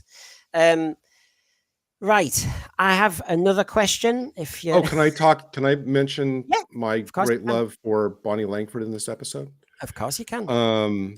Once again, she for me was the MVP in this episode. Not only in what she brought to the scenes, but I think she was the only thing in both parts that I really connected with emotionally. Yeah. During the two brief scenes that were my favorite in this, and it only totaled about 5 seconds, but and if this wasn't a suggestion by Bonnie Langford herself while on set, and it actually was an RTD decision, then I've got to give it to RTD, but it could just be what Bonnie Langford came up with. The quick scene where she sees her scarf and where she sees the 6th Doctor's coat, and I think, Rachel, you mentioned it on your review, where she touches and she just closes her eyes and smiles as she touches. I thought that was pitch perfectly played. And then later on, when she is resting, and she's like sitting in the corner, kind of almost sleeping, and she's holding on to Seven's umbrella jumper. I thought those are the only 2 moments in this entire episode that I thought were emotionally true to the character I was watching. So bravo, Bonnie. I mean, in addition to the fact that at the opening scene, while Shooty is, I want to call him the doctor, while Shooty's there standing frozen, paralyzed with fear, Mel is the one that grabs him and pulls him away and puts him on the bike and say, let's go. It's like, bravo, Mel. But I said it last week, if I would gladly watch a Mel spin-off series as long as it was done by anybody but RTD.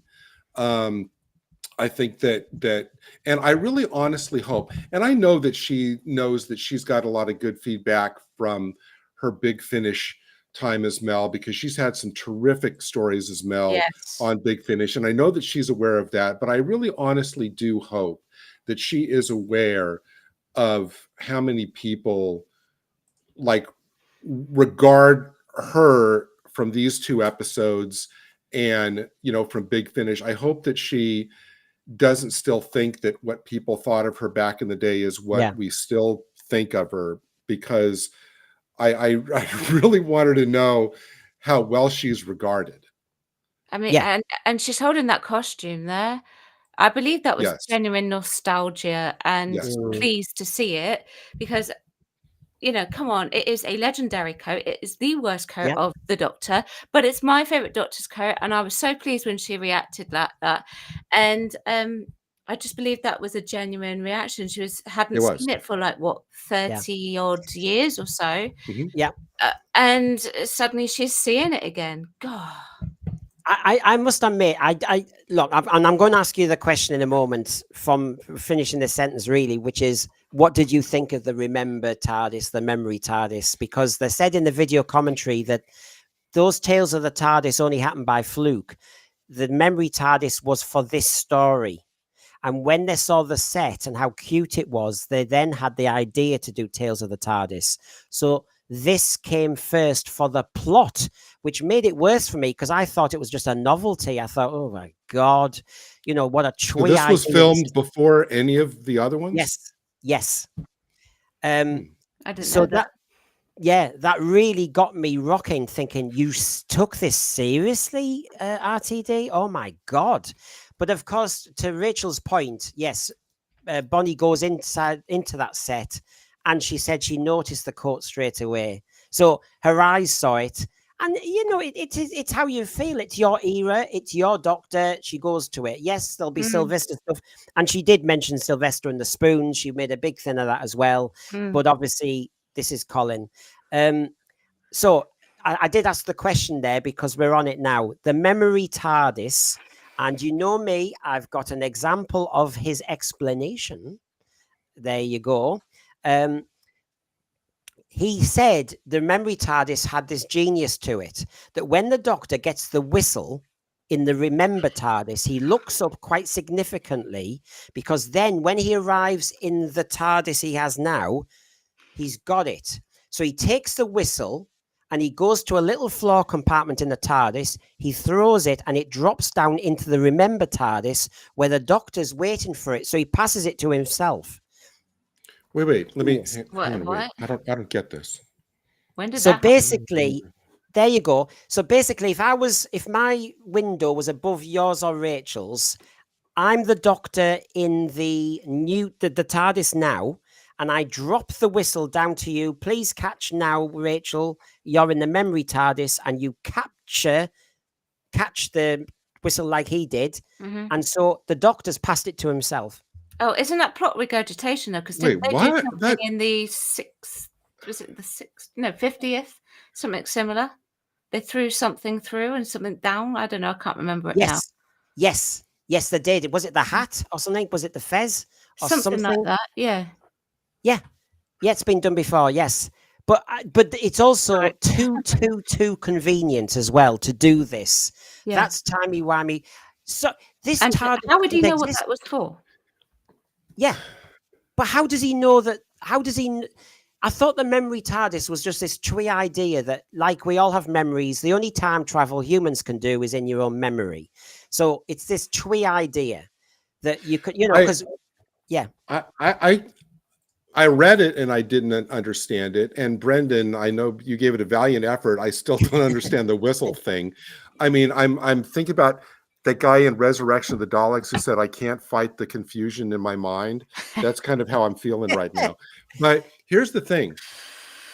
If you have to explain it on a commentary, or if you have to explain it on an after show in order to make it understood, you failed as a storyteller.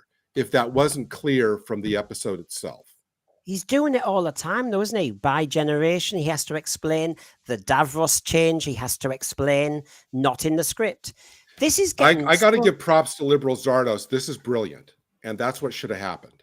Imagine how much more powerful it would have been if Mel's memories of the Doctor enabled her to shake off sick. Yeah, I was actually thinking, I was waffling on about subwave networks and everything because he does it every year. Whether it was, yes, something was blocking the power of Sutekh, but that would have made some sort of logical sense. However, oh God, but no, he had to do the foundling. The foundling is the most important thing in the universe. Now, do you forgive him because it might have healed Flux's destruction? No. Because are we ever going to revisit Flux? Well, the trouble is, but we knew that the Chibnall universe after Flux was half still destroyed, and he just left it. What I can see him using this for is to bring back Gallifrey. If all life everywhere was restored, then potentially that's your get out for bringing back Gallifrey. Yes. Yeah, I agree. Yeah. I think that's a convenient reboot because that's all you do. How did he know? The whole idea, I got to say this. We didn't talk about this before when we were talking about the Doctor. This whole idea of the Doctor is now the god of life. I mean, spare me. I mean, we just had Pyramids of Mars earlier in the week where the Doctor confronts Sutekh and he says, "I'm just a traveler," and that to me is the Doctor. The Doctor is just a traveler, going through as Peter Capaldi said. Just passing through, helping out where we can. That's the Doctor. I've never liked this whole New Who idea that the Doctor is like a lonely god. That to me is nonsense. And here he reinforced it. Well, the Doctor's the god of life, and then he turns this whole dramatic speech about Sutekh. See what you've turned me into. I'm like, hello, like the Doctor's never killed before. Okay, well, I can remember 2 off the top of my head. There's 11 in Dinosaurs on a Spaceship where he blows up Solomon's ship in Dinosaurs on a Spaceship.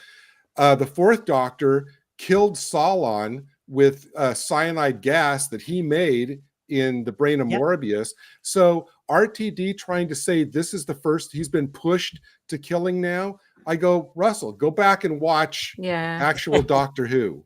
Well, he willingly destroyed the whole of Skaro in remembrance. Yep. He committed genocide, which was ironic because the Tom Baker Doctor was playing with wires all the time, wondering whether that should happen. So, again, classic Who can have inconsistencies, but my God, he gets, right. We might as well talk about the Doctor. We've had 8 episodes plus the giggle plus the Christmas one. Now, we've mentioned each episode, he does this, he does that. Right. Your conclusion, Rachel, for the 15th. I know we're not slagging off Shooty. We're talking about the 15th Doctor, aren't we? But the 15th Doctor, I mean, he's landed now. He's established. Do you like him? Is certainly not favourable. That's for sure. That's the writing at this current moment in time for me. Moffat is going to be writing the Christmas episode, by the way. I don't know if you're ready, if you know that. So I might be able to make a decision by then. But he is like, just as the character as the whole, he is not good. he is not the Doctor. He is so far removed. Like, I mean, I could go into a whole spiel. I could even get the script that I wrote out for it, about how like he is so different from the other Doctors. He doesn't prioritize companions and things like that. And this is not us talking about Shooty. No. This is not us talking about Shooty at all. He runs away. He's a bit of a coward. He doesn't. This episode alone was really, truly, I guess, the first time that he's actually focused on saving lives. He hasn't been taken a hostage. And he, oh my gosh, what was I going to say? He hasn't come back to me. I'll figure it out. Rachel, what did you think of the moment when the Doctor realized that the Sutekh had been on his TARDIS and his dialogue was, I did this. Everybody's dead. I traveled to all those worlds. I thought it was fun. And then he screams at the universe. I still don't think that's the Doctor either. And I thought the dialogue was, that's the dialogue. No, you're absolutely right. That's the dialogue. Yeah, I mean, in this case, I think if I just talk about Shooty very briefly, he did as good as he could get with really bad writing. Like bringing deaf to deaf, is that something the doctor would say? I become deaf. Is that also something the doctor would say? You Mad. know, I mean, I felt like this was no, it's just bad writing. Sorry, Yeah. this doctor, Doctor 15, does not read like any doctor that I know. So what's going on, Rach? Before I come to Gary, what do you think's going on? He did the auditions. Russell Yeah. Davies and the whole team thought, "Oh my God, he's the most amazing actor we've ever seen. He's so charismatic. We must grab him now, right?" So fair Right. do. Okay, we'll say it as done on merit. Then RTD has to get typing away, and he has seen something in the Shooty Gatwa personality that he has now delivered as Honey Baby, shouting, all full of bluster, lots of tears, lots of emotional fragility. Now, how far, honestly, is your suspicion that this is RTD imposing that, or RTD saw this in Shooty and wanted to bring it out? Oh, good grief. The thing is, you know, if we're basing it on merit, he would have written the scripts before auditioning, or they would be well into production at this point in time. So Shooty, when he comes in to do his screen test audition, he would have something that is a basis that is kind of similar to what's going to be happening within the series. Might not be final, but yeah. If we're going on merit, it would have already been done. Yeah. Theoretically. However, I actually, just to go against that a little bit, I actually think he may very well have been already decided as the doctor, even if he was put through an audition, they'd already made that decision when Approach him. yeah, I think so. Yeah, I think there was a bit of both going on. Yes, Yeah, he'll have so officially. Yeah. I mean, I'm hoping to get tickets to go and see him in the importance of being earnest, so I can actually see him do something different. But Yeah. I'll be I'll be interested to know what it is about Shooty that RTD saw to put into the scripts to bring it out. Flamboyance, but I don't know if he's that flamboyant, is he? I don't know. I mean, Gary, Hard to tell. there's so many different things. I mean, Gary, the tears that everybody talks about, I think Type 40 were talking about it, weren't they? The crying and stuff. Right, okay, whether crying is acceptable or not, and we can talk about that in a moment, but I'm not even convinced he's crying because they're all silent tears, aren't they? It's not really crying, is it? It's just a silent tear of what, frustration or quiet guilt, because he shouts at other points, he hits walls, he screams at the universe at other points. These are always quiet tears, aren't they? Well, look, babes. Babes. You know, I agree with Rachel. At the end of the day, ever since the giggle, I can't think of a single scene which convinced me that Shooty has the dramatic heft to pull off this role. He just doesn't. He's too lightweight. I mean, the crying is the physical manifestation of it. The constant running away is the script apparently sees that that's what his doctor does. You know, and then as far as,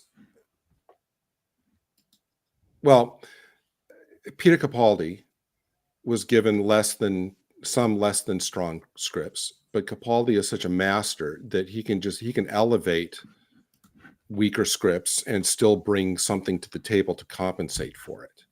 I don't think Shooty Gatwa, based on these scripts, is capable of that. And I would love to see this so-called audition that apparently, you know, everybody who came into audition for this role, and apparently they'd already decided who was going to have the role. Shooty came in and basically, he was like, Shooty Gatwa apparently was like the death dust to all the people in competition for the role. Yeah. He came in and, you know, blew his magic you know, Shooty Dust and all the other competitors just dissolved, you know, after that, and there was no other competition. That's baloney. I think what it comes down to is, you know, RTD can make up all these fantasies that he wants. What, to me, honestly, and it comes down to, is Russell T Davies is hot for Shooty Gatwa. That is, I think, a large part of how he got the role. Look at the pictures of them cradled lovingly against each other, you know, when the decision was first made. I think that it's silly to disregard that as, you know, one of the reasons why he got this role. Can he grow into it? Quite possibly, but that's not Russell's priority, like, right now. I think, could another showrunner or producer come in and pull that out of him because the vision of this doctor is stronger and Shooty can kind of mold himself into that? That's entirely possible. Mm-hmm. Can it be done with Russell T Davies? No. The snag is, I'll bring Rachel in, don't worry, but it just made me think, because they've done 2 series back to back already filmed, unlike with the Sylvester McCoy era where Andrew Cartmel came in and they made him darker over each season. And so the Sylvester McCoy you see in Time and the Rani is not the doctor you see in Curse of Fenric. And so they really developed him. They had chats. You could tell they were talking about it. But Rachel, he's got 2 seasons already banked. So what we're getting is what we're getting. Yeah, absolutely. And he's not allowed to talk about past doctors on the set. And that, to me, is a problem, because the past doctors help you make up your current doctor, plus whatever you want to do for it. And it's big boots to fill. He's got, like, even including Jodie's, you know, just to include her in this, he's got like 14 other doctors, 13 actually, you know, because David Tennant's just one man. But to work from here, that's a lot. That is a lot. You can learn what not to do. You can learn what to do. You can take traits from other doctors, little bits here and there. Actually, what I was going to say, would you like to know how casting for TV and film actually works? Go on, yeah. Okay, so normally what happens is we have something here in the UK called Spotlight CV, and it's only accessible, obviously, to performers, agents, and casting directors. Production companies like Bad Wolf will send out their casting call. Now, actors without agents probably will never see that casting call. And the reason why is because it's quite an elite thing, and it will have to stay as absolutely, you know, like, oh, by the way, Jodie was totally miscast as the doctor, just to address that comment. Just like, so they send it all out, and so that just to make sure, because it's so elite, so they keep it all together and all confined, and make sure it sometimes even goes under different titles, but agents and casting directors will know specifically what it is for. They then the agents then submit the actors to it, then the casting director makes a short list, and then what happens is they'll send out, well, nowadays they send out self-tapes for the first audition. You complete those, you send those in, and then you will then get something called a recall. And with something like Doctor Who, you will probably be recalled several times. So you go through stage 1, you may get cut, you may go on to the next stage, stage 2, blah, blah, blah, and then you get up to the point where you are down to the last few actors, and it is coming to the hilt. So you've really got to walk in there looking like you own the part. Yeah. And you've really got to impress them, like nail it down. And then they'll make a decision from that. So it in this case of Shooty, he wouldn't have gone in and just blown everyone away, because then he'll be blowing out hundreds of other actors in the water who have already applied for this role. So I think, would they have put them through a sham casting? I don't think so. I think he was in mind pretty early on. Yeah, and it's been I'm curious, because I mean that's always fascinating to me. But if, like in this case, if the showrunner already had pretty much an idea that Shooty or someone like him was going to be in this role. How is that different from, I know that you called it sham casting. I know what you were kind of referring to there, but how is one not the other if you already kind of know, yeah, I'm pretty certain it's going to be this guy, but we have to keep going with the process? Well, Gary, I think the sequence works. As Steve says here, Shooty was the last to be seen. And in my industry, they almost kind of filter through the letters of application, and normally the last candidate to be seen is the one they think is the favorite. Right. So, but what Rachael was just talking about is that he would have had to be in this process from the start, the first round and the callbacks and the second callback, right? Rachael, you're saying that he would have had to be part of that from the get-go. Yeah. Right. Is that what you're saying? That's how it works? Yeah. If you're going through the correct process for auditioning, he would have had to have been submitted by an agent, or the casting director would have had to approach the agent and said, are they available to audition? So that's normally how it works. And then you go through all the audition stages. That's what it's supposed to be. Yeah. Okay. I know that one of the interviews I looked at, he said it was down to about 20 actors. They covered gay, basically all LGBT was covered, gender fluid was covered, those who keep their sexuality private. I think when you do the list, you think, gosh, this was very heavily, covering all the angles. I want to show you this on the Shooty 15th Doctor characterization, because there was a moment, as you know, at the end where Ruby says, I love you. And then he was going to say, so it's the script again, I love you back, but we cut it. And Shooty was glad we cut it. He doesn't need to say anything. He doesn't need to say it. So RTD is the one who's injecting all this stuff. Shooty was glad it wasn't in there. Again, isn't it a repeat of the David Tennant Doomsday Bad Wolf Bay with Rose? But this time we never heard him say, I love you back, but we all guessed he was going to say that to Rose. It's the same scene again. Oh, yeah, absolutely. No, it is. I agree. Yeah. I just... Does that strike you odd for RTD, who's been trumpeting all season about how he wants to inject more emotion into the Doctor? You'd think that that's probably why Russell T. Davies wrote it, because that's a way to have the Doctor be emotional. But it's just really interesting that Shooty, and I think it was on one of our past shows when Rachael was talking about the clothing that Shooty had a definite idea for how he wanted to be dressed, but then RTD came in and says, no, just go with gender pushing, societal pushing. Okay, so it seems like he does have good instincts at points. Shooty, Yeah. Well, then in that case, maybe he did do some study off the Doctor off of his own back, knowing that they only wear one costume, potentially sometimes two, because there is some costume changes that do happen. So he went in with an idea, and he was making decisions. And as an actor, actors are meant to make decisions.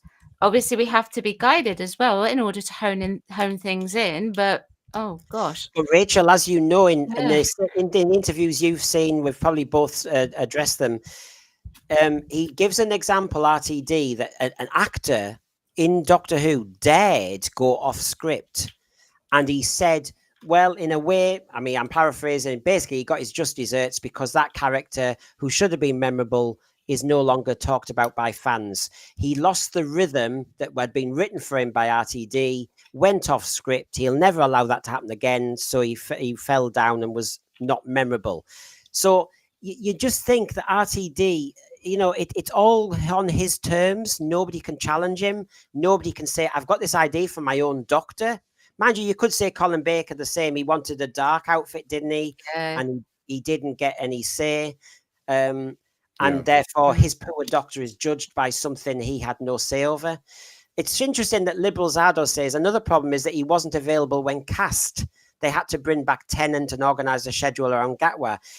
I've said this before. This was sloppy.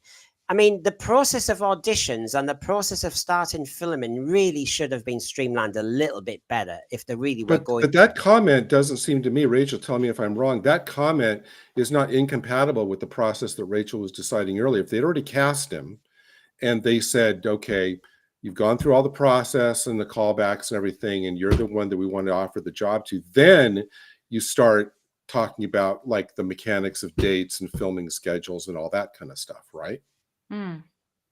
You'd think so with a male actor. What about this one, Anthony Parkinson? They didn't cast an actor to play the Doctor. They changed the Doctor to fit the actor. Yeah, that Yeah. does feel like that in some respects. Yeah. Yeah, I do, because I think a lot of fans are saying, you've got to be so careful because we were accused of everything. We're not attacking Shooty. In fact, we're giving him a lot of leeway in many respects. RTD is to blame for all this. He makes the final decision. Nobody can question him. He has said this many times. He knows Doctor Who inside out, and nobody who joins the part can tell him what to do. So clearly, Anthony Parkinson, the Doctor is a very different manifestation, doesn't seem recognizable to all the other Doctors. Therefore, the Doctor's been changed to fit the actor or something they saw. Again, it's not Shooty's fault. This is RTD's focus. Depends on what they saw, isn't it? Yeah. Well, exuberance, they'll have seen that kind of vivacious nature, and he's just fed it more rather than, I think all season, me and you, Rachel, have said especially, Shooty's best when he's controlled and quieter. Oh, absolutely. Yeah. Without a doubt. And yes, I think he's been written to be more exuberant. You know, the Honey and the Baby is classic of that. Instead of kind of sneaking in. How many Doctors in classic Who sneaked away at the end and didn't do a dramatic end? You know what I mean? This Doctor, you get the impression, would have a farewell party before he gets in the TARDIS. This Doctor is all about, loud. I mean, we have to look, we can't fall into the trap of just looking at individual episodes and saying, well, he was good in that, so the other stuff is okay. I think you have to look at the totality. I think you can't forget Rogue. I think you can't forget the first scene in the Christmas special where he's dancing at the club. I think when you think about who is the 15th Doctor, I think you have to look at it all. You can't be selective and saying, well, he's this but not that. No, because that was established to be part of who this Doctor is. Then the question becomes, is all that in totality really the Doctor? Yeah. No, it's a good point. On the Doctor and widening it, Gary and Rachel, I've got a question. I looked at all 8 episodes of this series and summarized myself very quickly. Has RTD got a problem with presenting men? Because the last 2 episodes particularly hardly had a male character in them. There are so many shots when it's all women, I have to say. It's very soap opera in that respect, because the stereotype about soap operas is it's the matriarchy and all the rest of it. It's the classic one. The strong battle axe, blah, blah, blah. You had 2 generations of Sundays. You had Louise Miller. You had Ruby Sunday. All these shots, just all strong women and an abusive partner out of shot, so to speak. I think the strongest, see what you think. I think the strongest male in this season was, I've forgotten his name. Is it Mr. September in Dot and Bubble? Who should have been the hero. But I am struggling after that to say a strong male figure. I am struggling. Well, I said he was more like the Doctor than the Doctor's been all series. And the judgment, Rachel, there was that RTD could have made Mr. September, Ricky September, the hero in that story. He could have. But he was just killed off, and we had to focus on his blonde, which I couldn't fathom for the life of me. Obviously, the other strong male figure in this series was the horrible politician.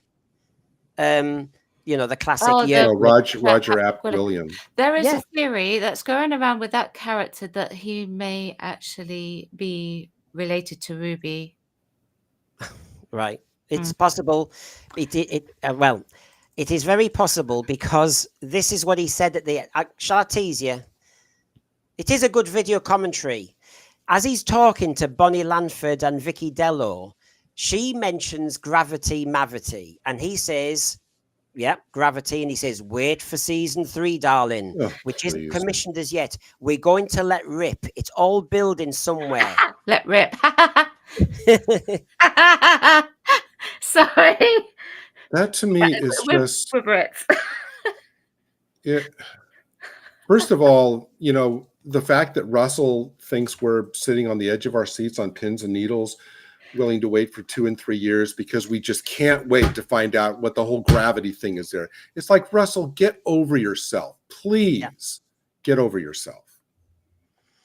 And give us something that's the great thing that it's building to, the gravity mavity.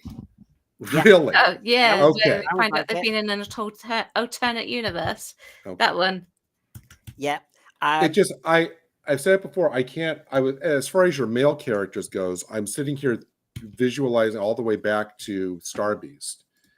And there really wasn't. There wasn't a positive, heroic male character. Even the two characters who were the only two in the Boom, who were, you can argue, were kind of white male heterosexuals. I was saying it's assumed we're heterosexuals because they both had relations with women, are the only two people killed off in the whole episode. So clearly there's that. But yeah, there's no other positive male role models. And well, the other guy, the guy who was killed in the last episode, but then turned to sand, but he came back in this one. Yeah. I love that. I kind of laughed at that, where he gets up, he's no longer sand. It's like, oh, okay. And he just kind of brushes himself off and goes. That was kind of silly. The only other big male lead was the Cad in Rogue, but Cad, yeah. And yeah, the dad who died but was tasty according to Shooty's doctor. It's all representation, Brendan. It's representation. So my other question is this. Are you I know the answer, but I'm going there. There were so many teasers, Gary. What about this one? Mrs. Flood doing Mary Poppins. Okay. Really quickly. I can see what RTD is already trying to do. And I really hope that if there's any reaction to this episode and the season as a whole, I hope it's made people unwilling to accept RTD's empty, promotional silliness before. What this is to me, and I thought this instantly when I saw it, this is the same thing earlier that I was saying about Susan that made me so mad, that the whole Susan thing, all of this season, was just crass, cynical, emotional manipulation of the long-term fans. That's what this is. Because any classic series fan, what do you think of when you see this outfit instantly? You instantly think of Romana's outfit in the Ribos operation. Yeah. That's exactly the same thing that she wore. Yeah. So I see what he's trying to do already. He's associating, he's trying to gin up the hopes of, oh, look, Russell might be bringing back Romana for next. That's the same calculated emotion and manipulation that he's counting on, that he fed this season with the Susan thing. But just like the Susan thing was, it's going to be a colossal misdirect. It's never going to pay off and be Romana. And just like he did this season, where he, pillaged another classic villain to bring back, I think after all these years and decades of fan speculation, every time there's been a female character, I actually honestly do think that she's going to turn out to be the Ronnie after all these years. Because when you think about it, Flood, Rain, because you can't have a Flood without Rain, R-A-I-N, and mix around those letters of R-A-I-N, and what do you get? You get Ronnie. So I think that Russell's going to try to make us think that we're going to go, oh, it's Romana, but no, it's going to be the Ronnie. Rachel, sorry, just as we come to you, Rachel, don't worry. in my earlier panel, on the thread, people were saying, "Have you looked at her fingernails? She's got the red fingernails. She picked up the gold tooth." Right, can I Yeah. just say, I mean, all right, so hands show age, don't they? I thought I think the hands look a bit young. Fair. Yep. Yep. Yeah, not that Anita Dobson is old, just to be clear. I kind of put my foot in it sometimes, but I think, I mean, I can't really see her hands here, but I Well, think the hands who look do you think, young. Rachel, that she might turn out to be? Well, the thing is, I know people are calling for Romana, and I have said that on my channel. Romana, sorry, Rani, sorry. However, there is another one. I think the language that she uses for, if she was going to be the, actually no, actually, if she was going to be the Rani, why would she be so interested in the Doctor? Yeah, she couldn't be bothered, could she? The other thing was, you know, Revenge, maybe. before she became, before she turned to sand, she's been all over the shop. Remember, she was a bit threatening as a carer for a moment in Legends of Ruby Sunday, but in this episode, before she turned to sand, she said, "I had so many plans." Yeah, Could she she said be I the had- Valeyard? She definitely could be, because I was getting a Time Lord vibe. Because she is so Missy. You know how Missy was in, Yeah, Well, that's the umbrella hint. yeah. But it's just, this is what I mean. He did do an episode which was all about cosplaying, and I think he's got her cosplaying. A lot of Doctor Who fans think she's already, with that sweater, being Clara. So we've had Clara, Ribus Operation, Oh, Mary no. Tam, Missy. He's just playing, as you say, as John Yulden said. It's just, he's just baiting us. It's just, yeah. Well, and don't forget the explanation that Shooty had about regeneration, about how he said that Time Lords change their face so they can hide away, and then about 10 minutes later, Mrs. Flood, when she comes up to the apartment, says, "Oh, all I do is just hide away in my apartment." I think that's absolutely deliberate. So I think that's an indication that she's going to be a Time Lord. Whatever Time Lord she is, I think that she's going to turn out to be. And I think the truth is, Melanie Weston Investigates, who I think me and Rachel interact with quite a lot. Melanie Weston Investigates, once the series was over, you were disappointed that all the theories we had were too clever for RTD to do. And as we've been saying in our program tonight, he was playing with us, you know, the Susan Triad, TARDIS, blah, blah, blah, blah, Susan's coming back. And I think what you're saying, Melanie Weston Investigates, is exactly the same trick again. Mrs. Flood, River Song, could be, yeah, I think don't read into it. There was an interview he gave months and months ago where he said, "We haven't even decided who Mrs. Flood is yet." And remember the 4 knocks? He hadn't decided when the 4 knocks was going to be, who was going to do the 4 knocks. He hadn't decided. Read the writer's tale. He made up the 4 knocks before he decided the conclusion. And I think he knows now, because in the video commentary, it's mentioned that Mrs. Flood does now know, as in Anita Dobson does now know where she's going. Oh, okay. And near the end of season 2, it becomes obvious. But I don't think when they started filming, they knew. And I don't think it's going to be any of these people Melanie Weston Investigates. I wonder then maybe if Russell was hunting around for ideas and maybe just saw some ideas that people have been talking about and cinched some of those. Yeah, I think he's playing with online social media. RTD ripping somebody off? Oh, shock. Oh, I'm shocked. He even rips himself off. Of course Are he you does. getting sick of this fourth wall thing? But we had the Devil's Cord fourth wall. She's broken the fourth wall before. We're breaking the fourth wall so much. Again, we're getting taken out of the program. I'm finding this really difficult. Well, I find it difficult too. Now, of everyone that I think can just about get away with it, it is Anita Dobson, because she does it delicately. It's not so, and therefore for the sort of like average viewer doesn't really care about it. It doesn't jar. Obviously, it grates with us because we're Doctor Who fans. But yeah, I don't like fourth wall breaking anyway. So, did you like it, Brendan, in this episode? No. It's been done too much. Wait, the fourth wall breaking wasn't as bad as her making everything sound like a story time, Jack and Nori. And then when we went up to the roof and she broke the fourth wall, and I agree, I do like Anita Dobson, so I agree she can be adept and all the rest of it. The snag is the end dialogue, because I've made the argument that RTD is Sutekh sat on the TARDIS. He's sat on the whole franchise. And what he's saying with Sutekh is, I'm rewriting all 50 years of Doctor Who since 75. And then with that piece of dialogue of Mrs. Floody saying, and I'm wrecking the future because the Doctor ends in terror. That's what I said.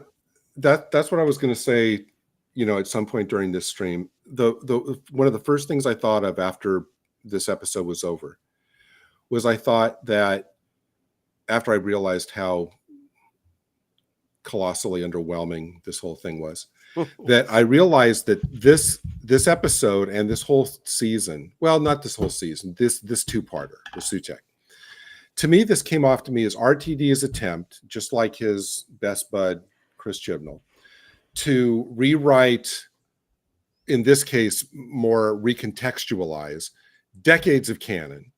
But just like it happened with Chris Chibnall, it is so badly thought out, as all the plot holes we've been discussing have shown, and it's so ineptly executed that it all just comes off as total nonsense. Why these people feel the need to, instead of just kind of extending the legacy of the show with new villains and creative ideas and imaginative arcs, why they feel this compulsion, well, it's probably, I'm sure it's ego and arrogance, to basically rewrite decades of canon, is just, continually stunning to me. I know probably why. I'm going to guess why Russell wanted to do it with this one. He's said before that Pyramids of Mars is his all-time favorite story. He said that. And so I'm sure that there was a part of him that wanted to make his own mark on this particular story. And with the little tweaks and addition to the Tales of the TARDIS one, and with the way that he changed Sutekh's character, I'm thinking this was his way to make his own imprint on his all-time favorite story. And in his mind, improve on it by linking it to every single story after that. So I'm sure that factored into his thinking here. Well, as far as I can see, with all the plot holes and that, his thinking is all over the shop. I think, as I said earlier about if I was an English teacher, I'd say prioritize one or two things. You're not prioritizing. You are just trying to do too many things and seeing what fits, and it therefore ends up being a mess. And I think the biggest mess is represented by that picture. That to have Sutekh doing that to our franchise for the last 50 years is disgraceful. It's unnecessary. There was no payoff for it. If you've got a grand idea, make it land, make it work. But to retcon 50 years of Doctor Who with this idea that didn't land just seems absolutely awful. Has anyone got any final words then on the Empire of Death? Are we sure we got about 5 hours? Go for it. I know. Go for it. Oh my goodness. It was a total mess. I've even got in my notes here, see other notebook, which you really want me to see. I have to. Yeah, how many notebooks did you fill up with notes on this episode? Well, let's put it like this. So this is my main quick scribble book, where I just write everything down or plan things and stuff. 1, 2, 3, 4, 5 pages of just like scribble and ticks and crosses and all sorts of things going on. Let's see if you bring me up onto the big screen. I don't know if you'll be able to see it. Let's have a look. But I wrote this cultural appropriation. Yep. Can you see it? FURTD, very good. I was so angry. And Yeah. I only chat on my channel. And Yes. so I was like, right. And I even wrote that down out of anger. And I was like, right, now it's time to calm down and actually write something that is like fair. But yes, it was just a total mess. Absolute mess. And was it that easy to like destroy Sutekh? I mean, come on. It's just like leave the dog alone, you know? Give him a bone or something. I don't know. Maybe he'll calm down. But yeah, it's just like it was so anti. I really just can't, like, I'm still cross right now, really, if you want me to be honest. It was so couldn't believe anticlimactic. I couldn't believe that Sutekh, who can read your mind, suddenly couldn't read Ruby's mind when she was about to put the leash on him. And what happened to the overtaking of the mind? That would have been so brilliant to see. Like, of the Doctor's mind, I mean, not obviously he did it. Yeah. He did it to the other characters. By the way, how do we feel about the TARDIS being used as a weapon? No. Yeah. Again, another contrivance. No, that was crazy because we've had in our discussion of Attack of the Cybermen, remember the discussions that saying you can't fire in the TARDIS? Yeah. Then that was broken and there was a big fuss about that. We have our little arguments in Doctor Who fandom, don't we? Yeah. But this had a... And why would Sutekh kill his own minion? Because he's still in control of the TARDIS at that point, right? Isn't he? Why would he allow the TARDIS that he's in control of to kill his own minion? And Gary, the other thing was there was a good bit of dialogue when Sutekh, Gabriel Wolf, said at the beginning of this episode, he said he's going to make this TARDIS his altar.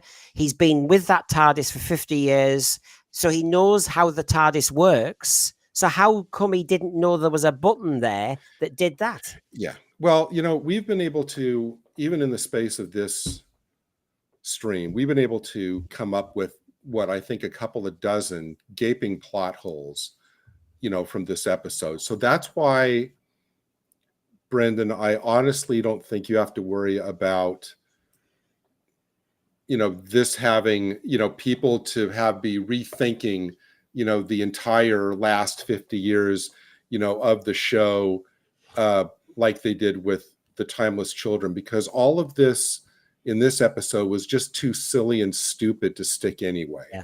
It can be written off as just, you know, it's almost amateurish, and it's weird to, you know, even with RTD's agenda, to think that he'd come up with something so half-baked and amateurish, but it's too silly to stick. Like I mean, when Timeless Children was done, it was done with all this kind of faux, you know, solemnity and seriousness and everything, and it kind of rocked the fandom and the canon to its core. And I mean, it can still be easily retconned, don't get me wrong, but this is just, I mean, when you have people making up really hilarious memes, taking the mickey out of this an hour after it airs, and now that's all that people are doing, this is not going to have at all the same effect of Timeless Children, because people are just writing this off as just stupid. And it's not encompassing the fans. It's supposed to encompass them. It's not supposed to ostracize them, and that's really what it's done. And so does the thread, as you've been talking. It's sad. I mean, Melanie Weston investigates. Now, it's an interesting point, this, because I'm in a position where I've not enjoyed Doctor Who for well over 10 episodes now, and I'm not counting the rest, right? I'm just saying now. I don't know what Rachael feels, but, you know, we're both running streams. Yours are not totally Doctor Who. I know you do a lot more as well. I'm so far all Doctor Who, and I'm in a hell of a position because, as Melanie Weston investigates, the episode title should be RTD Empire Death Nail, as I'm done with the show. And the thing is, this is so sad. People who are come up with theories, I've seen your theories today, Melanie Weston, and people are saying, I'm leaving. It's the end of season 1. It's not for me. I've not enjoyed it. I stream about it. So what do? This is I know too many people saying, that's it. Hugh, who couldn't come on tonight and he'd scored and he was looking forward to coming on, said in retrospect, because there was another commitment, it's a good job because he was just going to swear. He was furious. Oh gosh, I couldn't imagine Hugh swearing. Yeah, and And he thinks Tune this in next week, folks, for exactly that. Well, he said also, Hugh said that's maybe it for him. That's maybe it. That's it. He's Oh, leaving. gosh. And so this is shocking. You know, as you said, ostracizing fans, Rachel, but Mm. they walk away. Yeah, they do.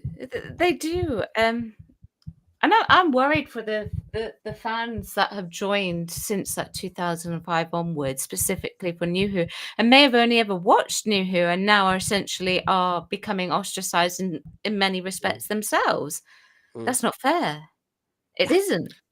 So we should tell everybody watching and everybody in the chat, tune in next season where we actually review the episodes without actually having seen them. I think some people We're not. Brendan would not be so cruel as to force us to actually watch the actual episode. So our reviews will just be what we reviewing it without actually watching. Dan Hadley had a very good joke at the beginning of this series.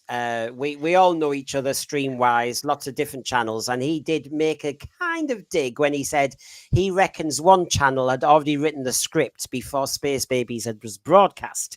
And I think there is sometimes an agenda from some streams where they already have judged the episode, having not seen it. We're not in that boat, I must admit. But and we like to be fair. I mean, what's good is we've all got our different opinions. Rachel will not have a dig at any actor, you know, as in it's got to be fair. And we've got to remember who's running these blooming things. So we don't come in with agendas. We might be disappointed with the 15th Doctor, maybe, but we know who's to blame. And a lot of people before. Yeah, go on. I'm sorry. Forgive me. Keep going, Brandon. I'm sorry. No, I'm just saying if Shooty really wanted to change his characterization, he's locked in. He can't, and that's terrible. Something that some people in the chat are talking about, I wanted to ask the two of you because I don't think that it's been asked explicitly.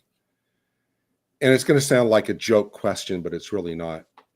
If you were to compare this season to Jodie's first season, not her whole era, this season to season 11, as a whole, which one would you say comes out better? That was the one with the frog on the chair, wasn't it? And Rosa and the chamois cloths and the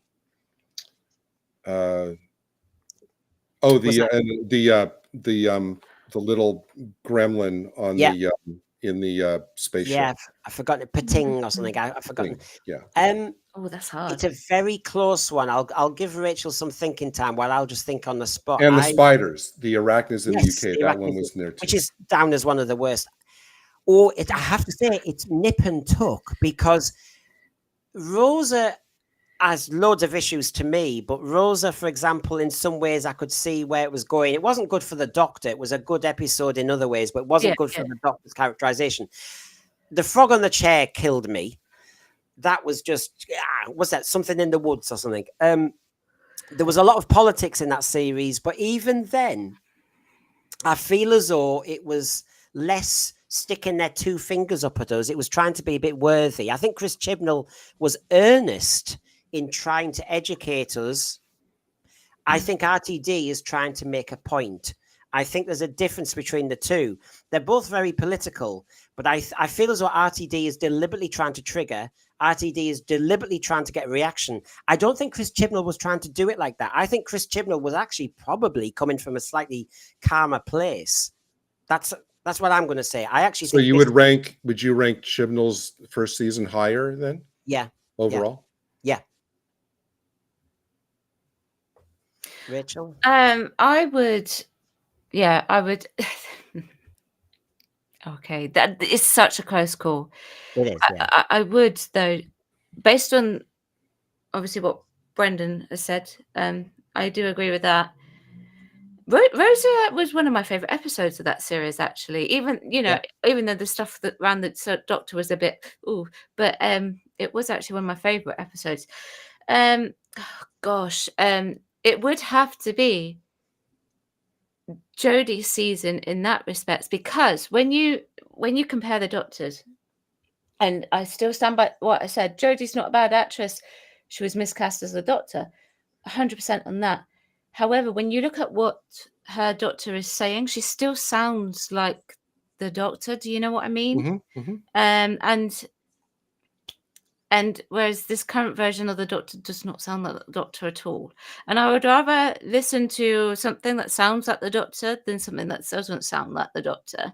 So here's a follow-up question, Gary, from Over the Overseer. Do you think the Chibnall era might end up with a more favourable reputation because of what's happened with RTD2? And we've only got one season so far, and we had 3 and a bit from Chibnall. I think this is going to get interesting because we were all kicking off about Timeless Children and Flux, but apart from lame stories, that's about it. And all I know is after I finished watching this episode, I was longing for the good old days of Orphan 55.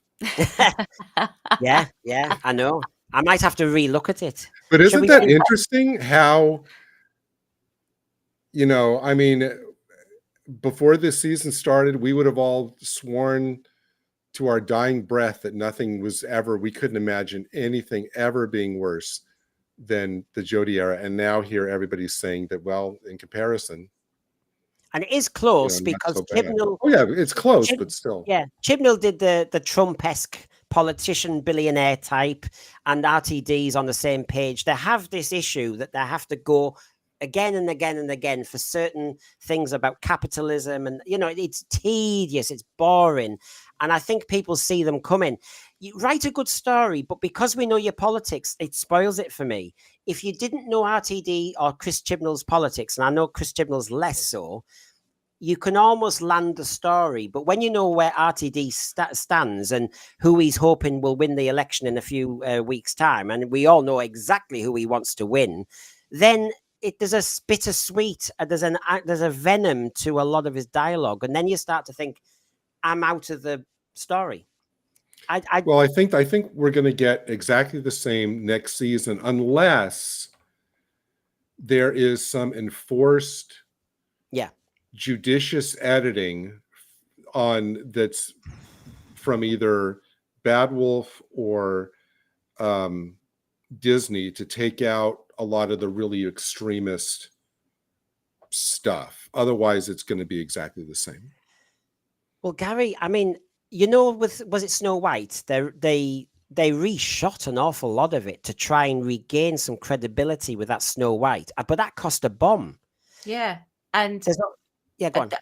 And that's, I think I need to do some more research because I'm planning to do my video on this for this tomorrow. I think it's happening again. What, with Snow White? It was Snow White. I think that's a rumor. I need to check and research before. Well, it's happening with everything in Disney. I mean, they've already reshot that upcoming Captain America movie in its entirety twice. They say that's going to make it the most expensive Disney movie ever, because it's just like what their instinct to put out is just doesn't get any. I think there's going to be we're going to start hearing about, if not some, well, it won't be reshoots because, as Rachel said, Shudi's off to do his play. So I don't think that reshoots are really going to be a big option. I think that you're going to hear about some kind of trimming of what's there. Gosh. Or if they do commission a season 3, and that is if Disney are going to have an awful lot of say and control in it. Even more than what they've got now. That's what I was saying earlier, wasn't it? I can't see Disney letting go. They will just and they know the BBC's having to cut back. They know the license fee might have to go one day soon. The Labour winning might save them for a few more years. I actually think the BBC are really going to have to cut their cloth again and again and again. They've done a lot of it, and so Disney are in a prime position to just. Like I said, I don't think they'll rush into a commissioning of season 3. They just have to sit pretty because there's nobody else in the game. And I think that's a very dangerous position. But the BBC, let's be honest, we did a show about it. The BBC have never understood Doctor Who. They've never known what they had. They've miscast it. They've messed it around on the schedules. They've given it poor budgets. They couldn't be bothered getting a different producer in. In a way, BBC deserves this mess. The trouble is, what will it do to Doctor Who? Anyway, that's for another day. We've nearly given 3 hours solid, and that was the review of Empire of Death with a bit extra. That's how we summarize the season. Legend of Ruby Sunday won the prize, but it was a bad year. And like I say, it should be out of 150, so that's just over half. And Devil's Cord was struggling to even get into last. Apologies to Jinx Monsoon. Yeah. He came in last. So we've done 2. That was our review of Empire of Death. Earlier today, we really let rip about our reactions, and really we just went all over the shop with that one. So please have a look. What was I going to say? I was just going to have one more reminder. Come on, I'm close to 800. Yeah, come on, just give us a... 788. Come on, we need to get into the 90s. Come on, we can do it. Some of you are cruising and you're just taking my... Yeah, anyway. Where else? And I'm not being facetious, I'm being serious. Where else are you going to see something as brilliant and hilarious as that puppet sketch? Exactly. I mean, come on. And this channel, like, share, subscribe for that alone. And this channel got a shout out from Disparu earlier on. Oh, yesterday I think it was actually, and he is like one of the best content creators for me on the internet. So, well done, Brendan.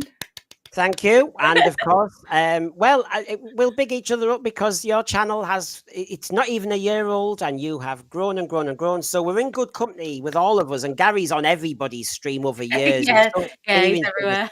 He's really good. He's a safe pair of hands. He's really good. I'm like the good Sutekh sitting on top of everybody's TARDIS. Yeah, you're good value.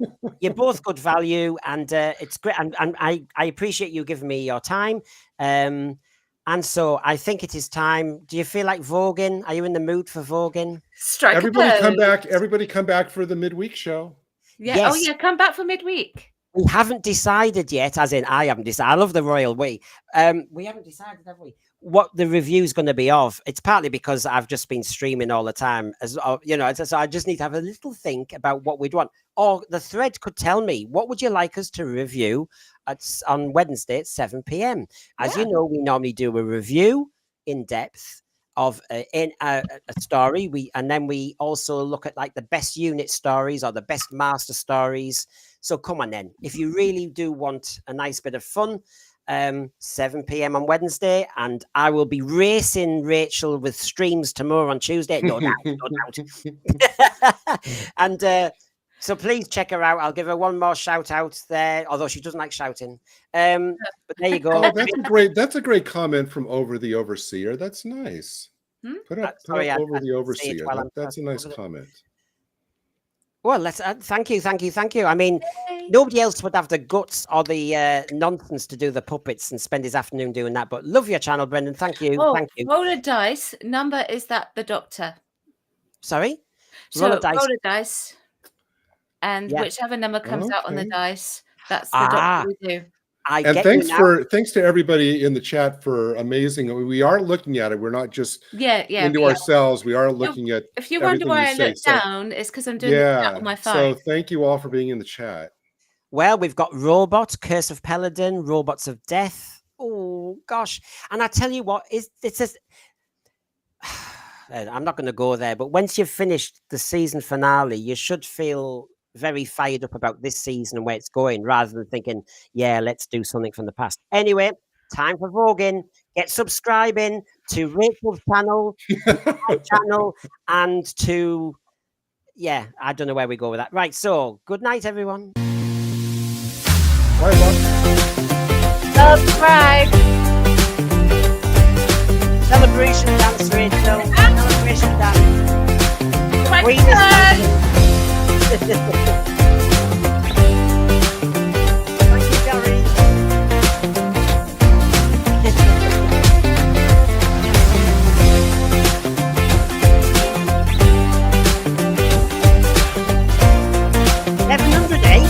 Numbers are all gone now. Bye, you little devils. Bye. Bye.